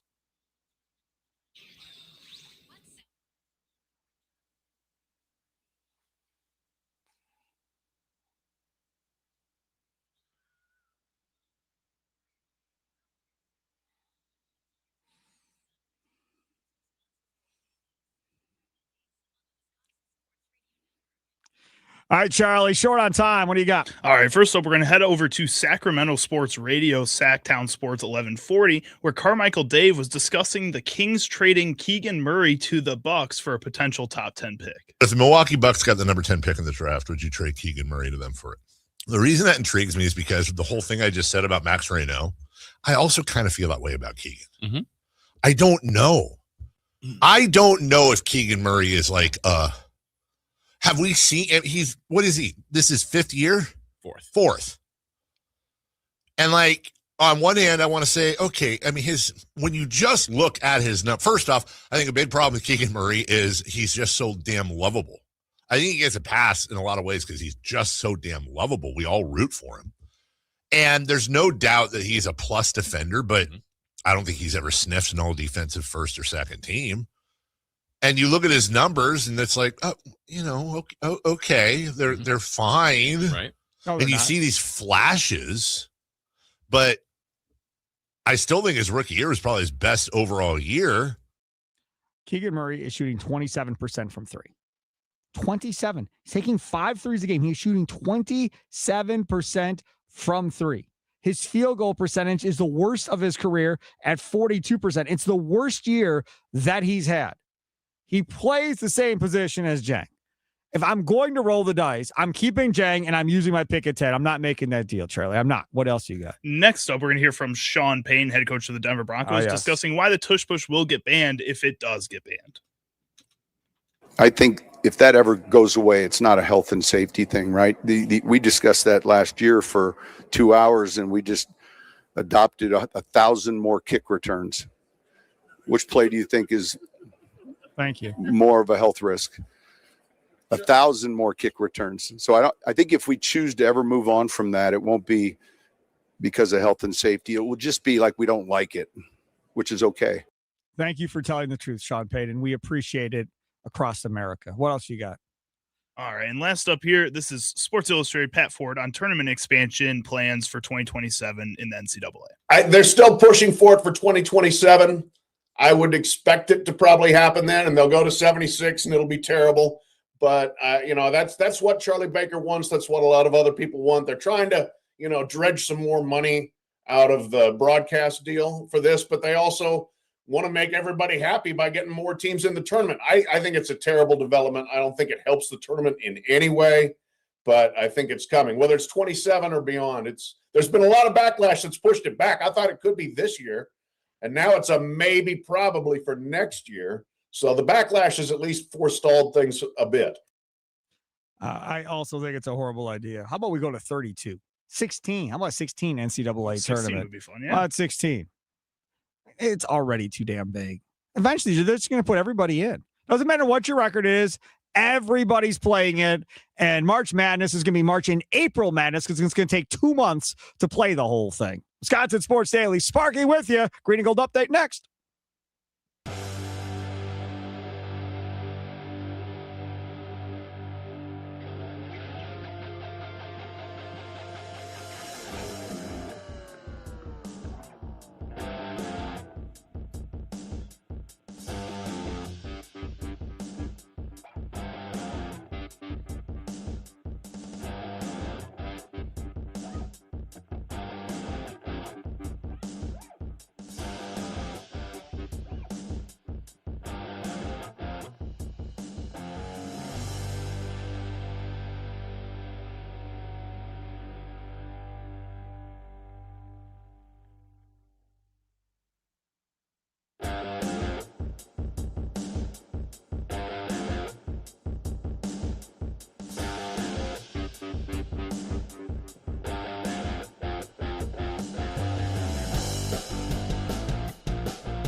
Welcome in. It is the 4 o'clock hour here on a Wednesday. Sparky with you. Charlie using, wearing some other type of hat. I can't read it It's from a here. Grateful Dead hat. A Grateful Dead hat. Did anybody suggest Grateful Dead for the bumper music last week? Nobody did. I'm not even like people. You can call me a poser if you want. I don't even really listen to Grateful Dead. I love their clothing though, like their like designs, and the tie dye and everything. It's awesome. But I don't think I can name a Grateful Dead song off the top of my head. Can I answer a question on the Nicolay Law Talking text line? Sure. We've never done an Ask Sparky anything or Ask Charlie and Sparky anything on this show. But I'll take my time to answer this one. From the 414, why did Sparky leave ESPN? Did he not like working with Homer? Homer is Steve the Homer True, does play-by-play for Marquette basketball and has for a long, long time. First of all, I was never there. That's the first thing. Second of all, I was with Homer at WISN Radio, a news talk station in Milwaukee. And the last time that him and I worked together was December of 2004. That's a long time ago. This person's got a good memory or hasn't listened in a while. 2004. I started at the current station in Milwaukee where I'm at now, part of the Wisconsin Sports Radio Network, in January of 2005, and have been here ever since. So, no, I was never with him over there. In fact, I left that radio station before he left that radio station to go work where he is, and I went to work where I am. And we've both been at our current places for 20 years. So there you probably just blew that person's mind. They probably had this whole world made up, thinking all of this, and now you just broke it. It's okay. I just wanted to clarify that I was never worked there for numerous reasons, but no, I never worked there. Brewers and Giants, quick update here before the Green and Gold update. 8-8. Bryce Terang with a grand slam in the fourth inning after a solo homer in the first inning. Terang 2 for 3, 2 runs scored, 5 RBIs, and a couple of homers on the day. Churio has an RBI in this one, along with a walk. Let's see what else is going on. Jake Bauers, 2 strikeouts and a hit in this game. Bauers, even with the 2 strikeouts, hitting 600 so far early in spring training. Vaughn with a walk and a run scored. Rengifo with a walk and a run scored as well. A lot of walks in this game. Garrett Mitchell with a walk. Joey Ortiz, 1 for 2 with a run scored and 2 RBIs for Joey Ortiz. And Lockridge with the only extra base hit outside of Terang with a double, 1 for 1 with a run scored. So that's where we are. Brewers and Giants going to the bottom of the 5th. Brewers at home at American Family Fields down there. And Lockridge is up to bat right now with a runner on second. Yeah, so there you go. We'll keep you updated on that. Lara in the game, a prospect for the Brewers in place of Garrett Mitchell now as well. 2 walks for him, too. All right, so let's get to what we do at 4 o'clock.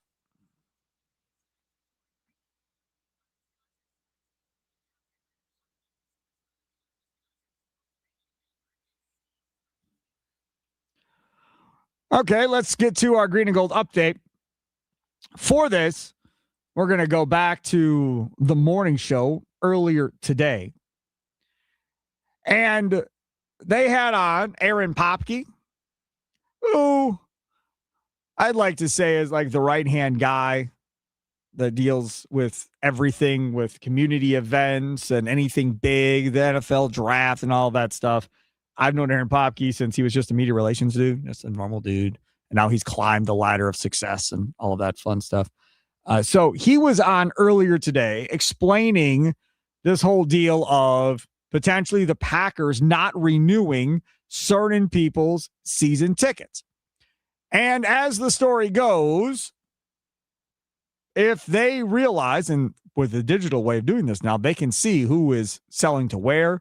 Are the tickets going out of state? Or where are they going? And so forth. So now apparently they have come up with a system, which I believe they've had last year as well. I don't think this is really new. Yeah, last year was the first year. But this is, for whatever the reason, gain some momentum amongst Packer fans being upset about this. We really haven't talked about it on this show, but Aaron Popke explains how the Packers decide who gets renewed and who doesn't. Well, I appreciate the question, and really just taking a step back, the focus, and you guys spoke of this a lot, is really the home field advantage. Lambeau Field, as you both know and our fans know, and our record shows, provides a tremendous home field advantage for the team. So we want to certainly maintain that, and where we can, make it even better. So Our fans are a huge part of that. Our season ticket holders are a huge part of that. So we want to maintain that. We want to increase it. And it's about getting more Packers fans in the seats. And what we've done over the last few years is had this effort to put more fans in the seat. And the way we're doing that is we're taking, each year we have our season ticket holders, and it is a year-by-year process. These tickets are revocable, those types of things. So when you have a season ticket, that is not yours. That's the team's, and it gets issued every year, and you pay for them, and you're able to use them. 1 second. I'll continue momentarily. While I understand that he says they're not ours, those people that pay those seat licensing fees of $1,700 or $2,000 or whatever it is, when you add on different parts of the stadium and so forth, like when they added on to the north end zone, they enclosed that whole upper level and made it stadium seating inside, which to this day, I don't understand why they did not allow for those windows to open so that people could actually feel like they were actually kind of with the people in like September and October. So instead, it feels like you're at a movie theater. You hear the roar of the crowd outside and then the 5 or 10 people that may be clapping inside. It's very weird. But my buddy had season tickets and obviously couldn't afford all of them. So we all split them up amongst ourselves. And you had to pay the seat licensing fee when he got those tickets. And that was a long time ago when we got that. But as far as I know, you don't get that money back. So if they stop that and they go, hey, bye-bye season tickets, you're out of here. You don't get the seat licensing fee back. My question then becomes, and I wasn't a part of this, of okay, well, does the next person that gets those seats, do they have to pay a whole brand new seat licensing fee as well as part of the initial buy for the season tickets with those? Because now you're really talking about something. Now you're really talking about them making even more money. And I understand there are a lot of Packer fans that don't like this whole idea and concept of telling you can't have season tickets and them essentially pulling them away from you. I was thinking of something crazy the other day. What if they put time limits on the season tickets and just said, hey, after 10 years, we rotate out and you get yourself back in line. Every 10 years, we rotate season tickets out. So now you don't have families hogging them for 100 years or whatever the case may be, passing them down from generation to generation. And now you give everybody an opportunity to get in there for a decade, and then they get out, get back in line, and get back in for another decade. And you allow more people to experience that whole thing. Yeah, but that's not who the Packers are. It's passing it down through the generations. Like that's what makes part of the Packers season ticket so special, is that it is such a exclusive club to be a part of. For sure. If you are a part of that, and to be able to have that within your family. Even if it's on a 10-year window where you're rolling, it's still going to be an exclusive club because there's only so many people in that stadium. But it's not the same. And I think that the fact that they can boast that they have this wait list of hundreds of thousands of people, and that all these people are so honored to have these season tickets, and that you're you're partial owner of the Packers, and all these great things that come with that, with the history of it. I think, yes, going to 10 years, you still have a little bit of exclusivity, but it's not the same. And people won't go for that. Charlie, if I rotate them every 10 years and I get to charge a seat licensing fee every time you sign up, Packers are going to love it. They're going to cash in a ton more money than the way they're doing it currently. All right, let's move on. If we want to emphasize that our season ticket holders should be using their tickets, and if the sole reason you are a season ticket holder is to sell those tickets, then you shouldn't be a season ticket holder. So that's the non-renewal process. We have data that allows us to see how the tickets are being used, and they're intended to be used by the season ticket holder. That person, their family, their friends, their coworkers, their business associates, that Packer group of people that our ticket holders have that go to the games together and make arrangements to use the tickets throughout the season. And when we see that they're not being used with that intent, that's when we do not renew them. And then we'll most of those tickets we use for the season ticket waiting list. And you may have seen in some of the stories that were done, over the last few years, we've got a few thousand tickets that became available through this process. And we brought on more than 1,000 new season ticket holders who, of course, have been waiting for decades to become a season ticket holder and go to the games. So that's how this process works. So again, I don't understand how people can be mad about this. I don't get it. If seriously, it's what Aaron Popke just said. If you're just buying them to sell them to the highest bidder and make money, and you're making a couple grand a year off of it, or $3-4 grand a year, whatever it is, and you're in it for the money-making venture, first of all, you got the tickets because someone in your family put you on the list or you got to inherit them. Then one of two things happen. A, you're not a Packer fan and don't want to go.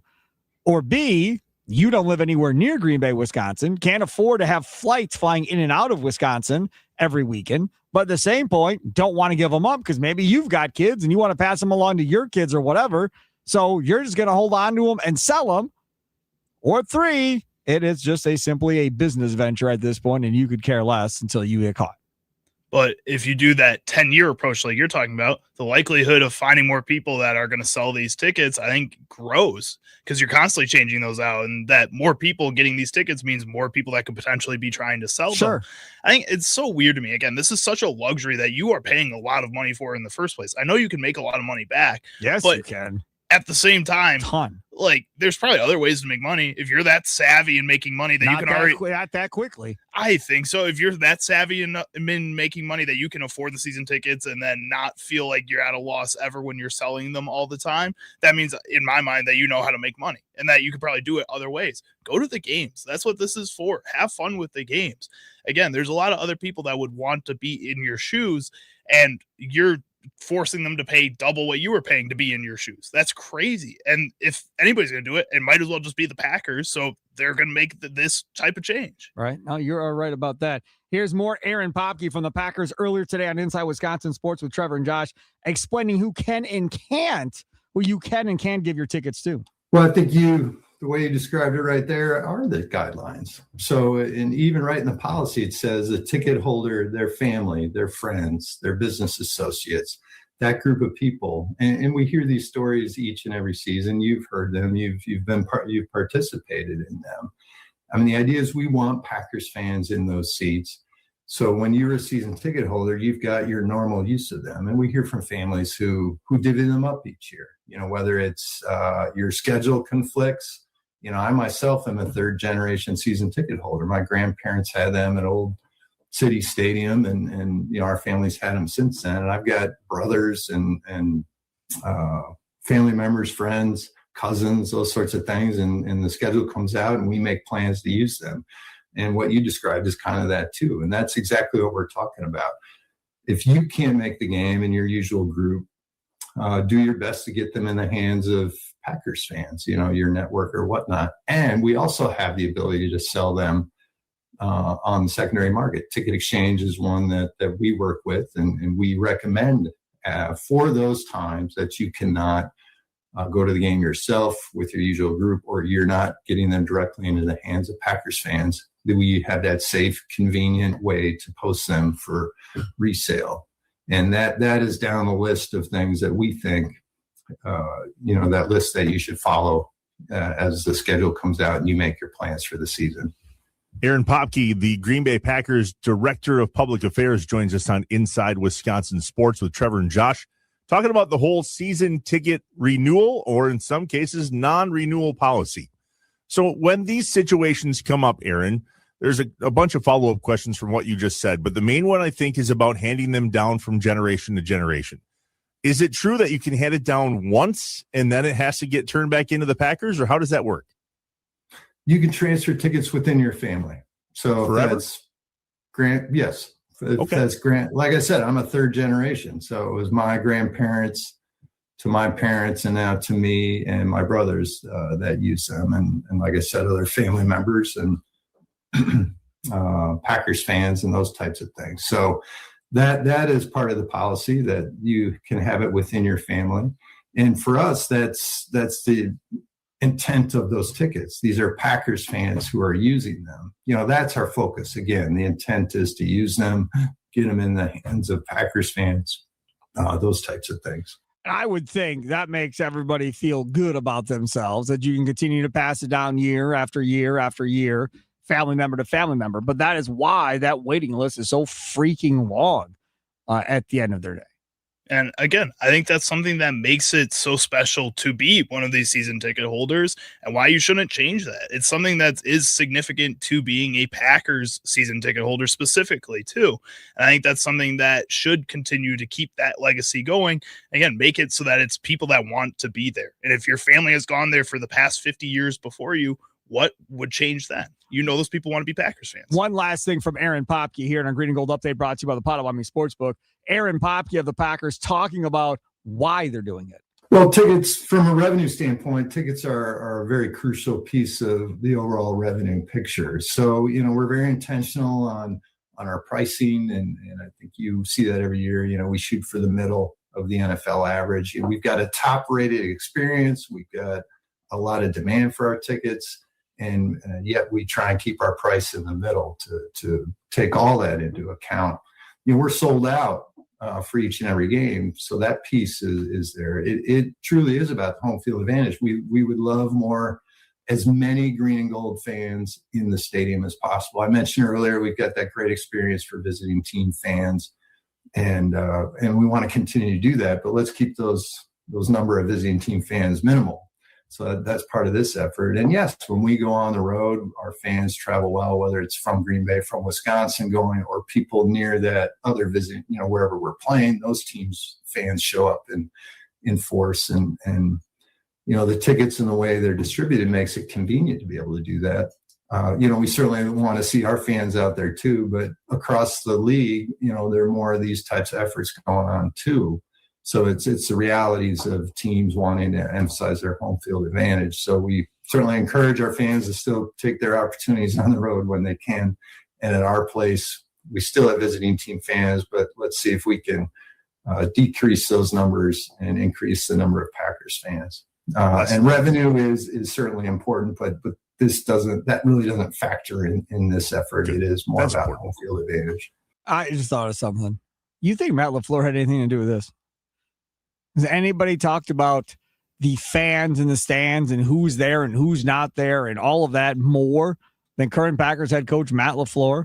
Like, I don't remember McCarthy talking about the fans nearly as much as Mike McCarthy did, or as much as Matt LaFleur has. I don't remember Holmgren ever talking about it necessarily. And back in the day, you would come to County Stadium and play.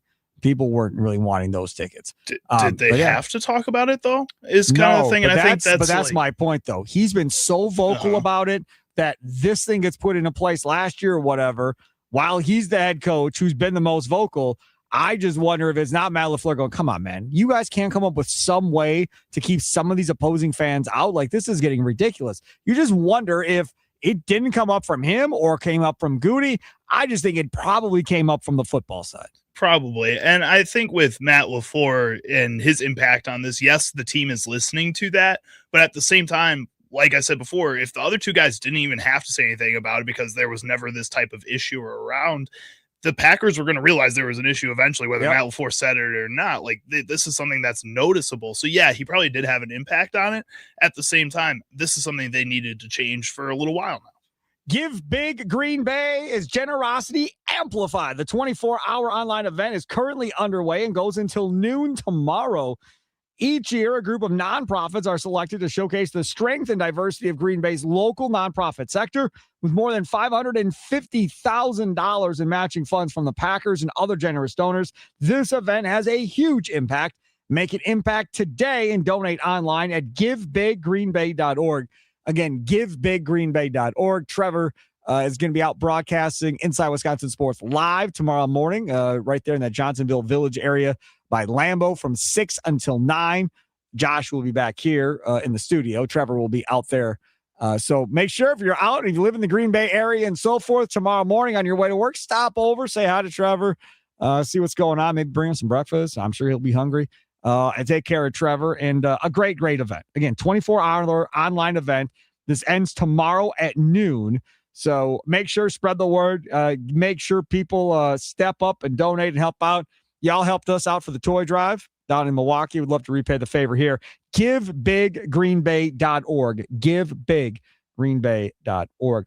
Earlier in the show, in the 2:00 hour, we were talking about the impact that Giannis may have on the Bucks when he comes back. And one person texted in the Nicolay Law Talk text line and kind of went off about fans and Doc Rivers.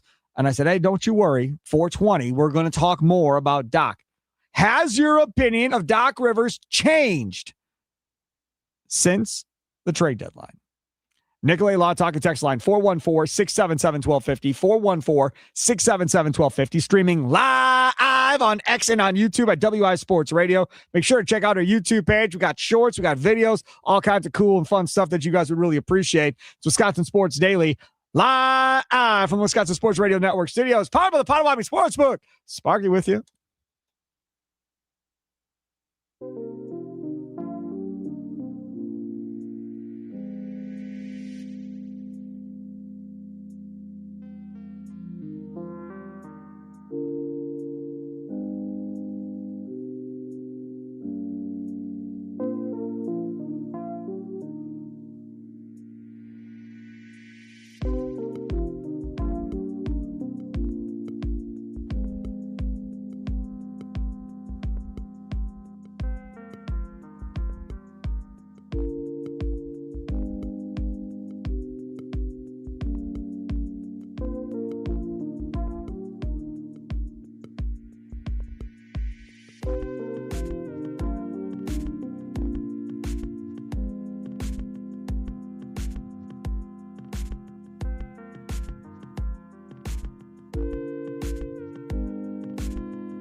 This is Skillet, everybody. I know this one. You know this one? Like when I first started listening to music, this was one of my favorite bands. Never heard of it. Yeah. I mean, I've heard of Skillet. I've never heard any of their music, I don't think. It seems like a metal band. Is that what it is? Yeah, I guess. Like it mostly is that, but they also do like punk pop or like punk rock, like stuff like that. They're like a Christian band too, I think is the other side of these. Like it's a weird mix. Yeah. That was a Christian band? Yeah. Really? Yeah.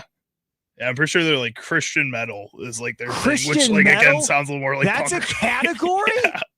Really? Dude, Sparky, you would be No, it's not. shocked at how many different music genres there are. You're making that. I'm not. Christian Look it up. metal bands. Get out of here. Christian metal, also known as white metal, Jesus metal, or heavenly metal, is heavy metal music distinguished by its Christian-themed song lyrics. Demon Hunter, August Burns Red, Under Oath. There you go. I want to say classic. Oh, they deem Striper as one of those. Not Striper I've heard of. I don't know who that is. That's an older group. Yeah, you could probably like mash like two different words together for any kind of music Confessions- genre. And it Look would at pop up. this. Other recommendations are Confessions of a Traitor. Councils in a band? I didn't know. Well, we should see here You're so Council's petty. see how good Council is at singing. I had no idea he was at home. I just saw something. I want to get to this Doc Rivers thing, but tomorrow we're going to talk about this thing. The FCC is apparently in a gathering process with a public notice, I believe is how they termed it, of trying to find out from people in this country their thoughts on these games being streamed on all these different services. Now, they don't have a resolution if people don't like it or what they're potentially going to do one way or the other. But Charlie and I were talking in the break, and I was like, hey, man, like, this could be horrible for the players, horrible for the owners, but it could be a huge benefit to the actual people involved. Now, I don't know how they potentially could do this, but it's the government, so who knows? They can potentially do whatever they want, I guess. If they decide, hey, you're not going to be able to stream NFL games anymore. No, they're going to have to be on over-the-air TV or cable TV, but no longer are you going to be able to put them on Peacock and all these other Netflix. None of that's going to be allowed. We're stopping all of that because I think, and Charlie and I were talking about it, I think the reason they're doing it is they're fearing that over-the-air TV is going to go away. And then if that happens and there's any type of pertinent information or anything you need to know, obviously radio, we're always here for you. But they want to make sure that TV survives and advances and does all of that for a long, long time. So I'm just wondering if that might be part of the play coming into this. But if they were to stop NBA, MLB, and NFL from putting all of this on streaming apps, number one, it will be the first time that you see a salary cap in all sports. Well, that Major League Baseball doesn't have one, but I promise you it's going to change how they do business. Salaries are going to come tumbling backwards, like in a monstrous way. Your salary cap number, I bet you will go backwards at least $50 to $75 million instantaneously for when they decide they're going to shut this down. Then player salaries will then reduce as well. Not that they're not going to make millions. They certainly will, but they're not going to have all that additional money. Then I think the next domino after that falls is now maybe you start to see pricing come backwards because now you're not charging or your payrolls aren't as big as they currently are and hemorrhaging money and having to pay all these guys and so forth. I think it's all a domino effect that maybe benefits the fan at the end of the day. Now, those of you that have apps are like, oh, screw you. I don't want to have to pay for cable TV or whatever the case may be, but we'll see how far the FCC takes it. It would just be getting the process, it looks like today, but this is going to be interesting because all these major sports are going to fight the FCC if they decide to try and go stop this. Well, and the sports are what dictates any of this market. I think if you look at these streaming services, the reason Netflix and Amazon and Peacock have all gotten in trying to get these professional sports to air live on their specific apps is because they were all struggling for a long time. And they realized that the sports and people paying to watch live sports in that scenario brings in tons of money, and it's kind of curbed their asking price for a subscription. And when they get rid of sports from these streaming apps, the FCC just cancels that right away. First of all, those are $1 billion deals that they're just going to be axing right away. That's crazy. And then a lot of these streaming services are going to boost their prices a ton, which is just going to kill their streaming services because people are not going to subscribe to that. I mean, this could be a change, or if they limit what happens on these streaming apps, it could completely change the way media is viewed just in general, not just sports. Yes, absolutely. It's crazy. I'll be so happy. Oh, I'd be so happy. Blockbuster might come back. Yes. Yes. Bring Blockbuster back. Yes, I'm in. Let's do this. I'm all about it. See, I knew I'd get you to my old man side of things eventually at some point.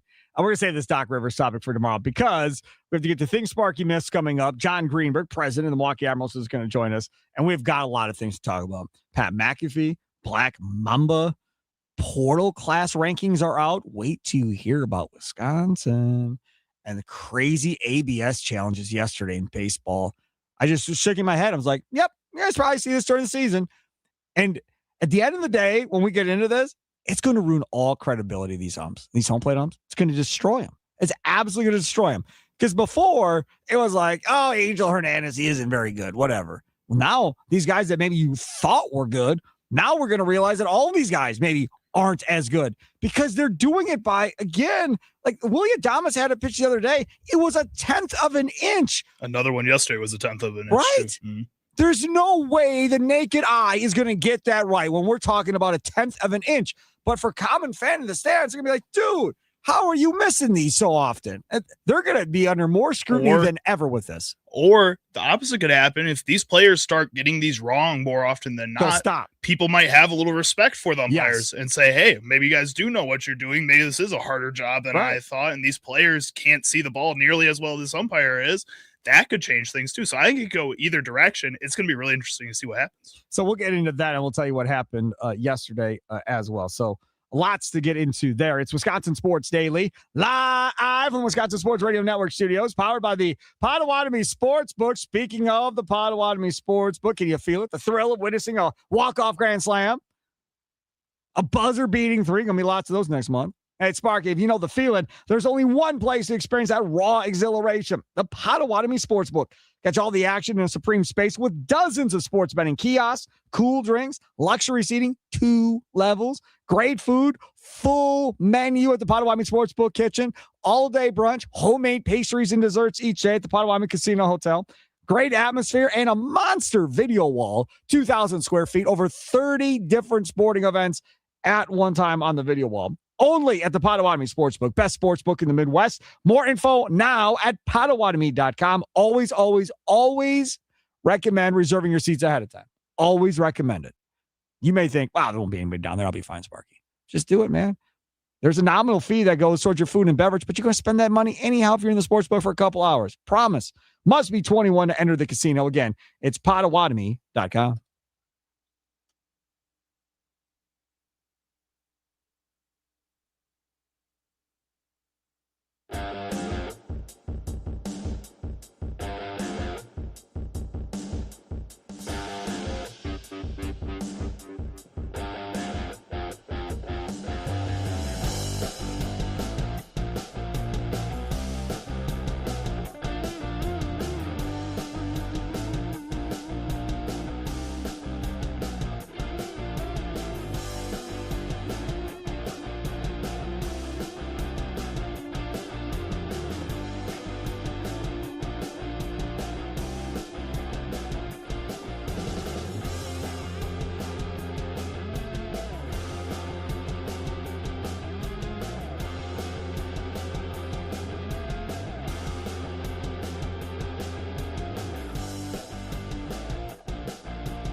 It's picking up now. Robert Miles. I remember somebody requesting this. Yeah, I've never heard the song. You know this one? No, I like it though. Oh no. We're clubbing here, Sparky. No. Wisconsin Sports Daily. See Sparky Fiber with you. Charlie, use it over there, other side of the glass. I'm not going to let that play as long next time. Whoever put that in, I promise you, it's not ever going to play that long again. It's fine. I'm sure you like it. It's great. If there's more of a meat and potatoes to that song that you could tell me we can get to the action, you let me know where in the song, and then I'll have my guy redo that bumper so we can hear more of that. Okay, let's move on here.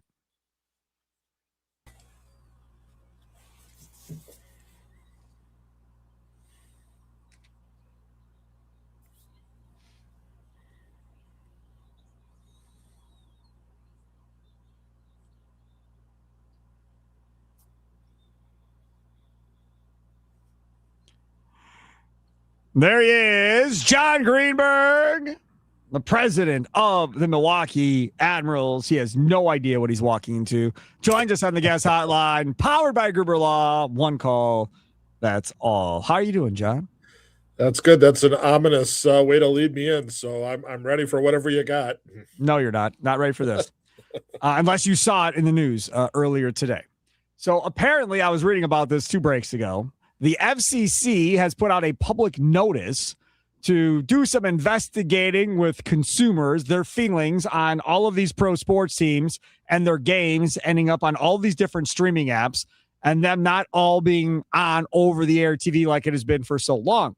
And as you read, it becomes apparent to me, at least, that this is about trying to save TV. They don't want to see TV disappear with any type of pertinent information that has to get out or whatever. And if this all disappears off of there and everything else eventually disappears, then that may just, be the end of over-the-air TV. I said earlier that if these apps are told, nope, sorry, can't do it anymore, and the FCC steps in. Now, I don't know if they even can, but if that were to be the case, salary caps, NFL, coming back. NBA, they're coming back. And it would be the first time, really, where you would see significant moval the other way. Now, does that then translate to teams and so forth with lower payrolls all of a sudden now, maybe not charging as much for the fans and concessions and so forth? How do you view this, John? Well, I think, player salaries would have to take a humongous hit in order to make something like that work. I mean, we obviously operate our league with a streaming platform. Because most of our teams don't do any type of over-the-air TV. But you do, right? I mean, in Milwaukee, you're on 1824, whatever. Yeah, we do 7 games a year on Channel 24. They're home games. So it's, the production out of Panther Arena that gets sent over to Channel 24, and they do those. And then we continue that in the playoffs with the first game of every home playoff series will be on Channel 24. And we look at that as a marketing tool. For sure. From a revenue standpoint, we're not making money off of being on TV. The web streaming platform is where our teams can make some money, but for us, it's a 5-digit number. It's not like we're getting rich off of this. It's just continuing to expand the brand of what we are. I'm going to read you a message, and I want to see if you're with this person or not with this person. A B Hintage in West Dallas on the Nicolay Law Talking text line. If sports go away from live sports over the air, I'll simply go fishing or find something else to do with my time. I'm already just listening to Brewers games. Charge me to view your sport. I'm out. Do you think that will be prevalent? Yeah, but I would tell you that you've probably been paying for cable television. So yeah, have you been paying one fee to watch that particular team? No, but you've been paying to watch TV. ESPN for 40 years. So I would say that people have always found a way to find their way back to sports. I think, we just witnessed most of the Olympics being on Peacock. So, or USA or things like that are not necessarily, Channel 4. Or Channel 6. I'm proud to say I only watched what was on Channel 4. I did not even venture for Peacock, and nor did I venture into USA. Not that I couldn't have, but I just obviously didn't at the end of the day. I am one of those anti-streaming guys. I am one of those guys. I want everything on over-the-air television. That'd be great. My biggest complaint forever, and again, I'm showing my age, but you're older than me, so you'll be able to get down with this. Bring me back to the days when the Brewers and the Bucks were on over-the-air TV in Milwaukee on 18 and 24 and go away from the whole cable TV thing and whatever else. Now it's MLB TV for the Brewers. I have no idea what the Bucks are going to do, but I'd much rather go back to that. I still don't think there was a study done probably like 10 years ago, and Milwaukee, I want to say, was top 3 of all cities in the country that people simply did not have cable TV and were using over-the-air TV still because they couldn't afford to pay for cable. Yeah, and I would tell you the Brewers and the Bucks have been putting some games on over-the-air television the last couple of years. Right. So, yeah, I mean, I think we all recognize that that's still a very valid platform for us, and it won't surprise me at all if there's a few more games from each of us that are on those channels, and we want to continue to find people, ways to have people see our products. Yep. So it's important. This whole broadcasting thing is obviously it's a wild, wild west in so many ways, and it's really hard to say this is how it's going to work because 2 days later there's something else. Just think about it. That Juan Nieves no-hitter, that was on over-the-air TV. You're on some damn app. I mean, half the Brewer fan base probably wouldn't have seen it if it was on an app and wasn't on their TV screen. That's the frustrating thing for me. All right, let's talk about the Milwaukee Admirals. That's why you're on. Coming up this Saturday, Backyard Sports Night going on at the Admirals game. What is that all about? 6 o'clock puck drop. Yeah, so a lot of folks probably played Backyard Sports on their computers. That came out in 1997. It was that kind of one of those first popular sports video games, and you could be different characters on there, and that has made a huge comeback over the last year or two, and our folks recognized that and identified that as a way to reach a certain demographic of fans. And so Pablo Sanchez, who is kind of the star character of those games, is going to be here at the game on Saturday night. We're going to have, I believe, 8 different setups on the concourse where people can come and play the games. So that'll be fun. We've done some fun art stuff with our players being characters in the game. So we really good relationship with the Backyard Sports people, and they've been really fun to work with. So just having some fun with that. And it's also our first Brewers giveaway of the season. So 2,500 Brewers Admirals Hawaiian shirts. So the first of a couple of different giveaways with the Brewers this year. I love you because y'all do multiple giveaways in a single night. So when you walk in, you've got the Brewers Hawaiian shirt. And then on you leave, you've got another giveaway. We do. There's 1,000 stress hockey pucks. So hopefully if you're a little stressed at the end of the game, you got something to kind of ease that. But our friends at Grand Appliance are giving those out, and they'll be available at the doors on the way out for the first 1,000. And there's another deal going on involving the Harley-Davidson Museum in Milwaukee. Yeah, that's always a great thing. You can buy a ticket to the Admirals game and a ticket to the Harley-Davidson Museum. It's one low price, and you get 2 Milwaukee icons to be able to visit. So that's Saturday puck drop at 6 o'clock. Sunday afternoon, and you got the kids and stuff. You want to go find something to do Sunday afternoon. The one closest to my heart, Children's Wisconsin, and this is their big charity game with the Admirals. Yeah, this is something that we've been doing. This will be our 21st charity game, and actually our 20th for the season that we didn't play a few years back. But this has been something real important to our organization. We lower ticket prices for more than half of the building. There are tickets for as low as $8 for this game on Sunday afternoon. Not many of those left, but you can get those. And $3 from every paid ticket in the building is going back to Children's Wisconsin. We've donated this year. I think we're going to crack the $500,000 mark as giving back to a local organization, and really proud of the work that Children's does, and our relationship with them is really great. And the first 1,000 kids 14 and under are going to get a Children's sponsored Admirals hooded T-shirt. So that's a really neat giveaway for the first 1,000 kids. And post-game skate. Yeah, our first of 2 post-game skates. So bring your skates. We don't provide skates, so you're going to bring your own. But as soon as the game is over, we will resurface real quick, and you can come out and take a few laps around the ice. And usually that lasts for about a half an hour, but that seems to be more than enough for people to exhaust themselves, or from a lot of time from having to pick themselves up off the ground to get back. I was going to say, do you provide people to hold me up? Yeah. No, Just you don't do that. Clench the boards like me. Yes. My 19-year-old, when he was in school, had a field trip to a hockey rink, and they got to go on the ice for an hour. It literally took this doofus the entire hour to make it all the way around between falling down and holding on, falling down and holding on. His friends would come over, check on him, and go back out. It took him a whole hour, and he finally got around the rink. Never made it off of the wall, going all the way around. But he did make it. He got around. So that's something to think about. He did get around for sure. To get more information, all these great events with the Admirals, go to MilwaukeeAdmirals.com. John Greenberg, thank you so much. Appreciate it. Absolutely. Thanks, Sparky.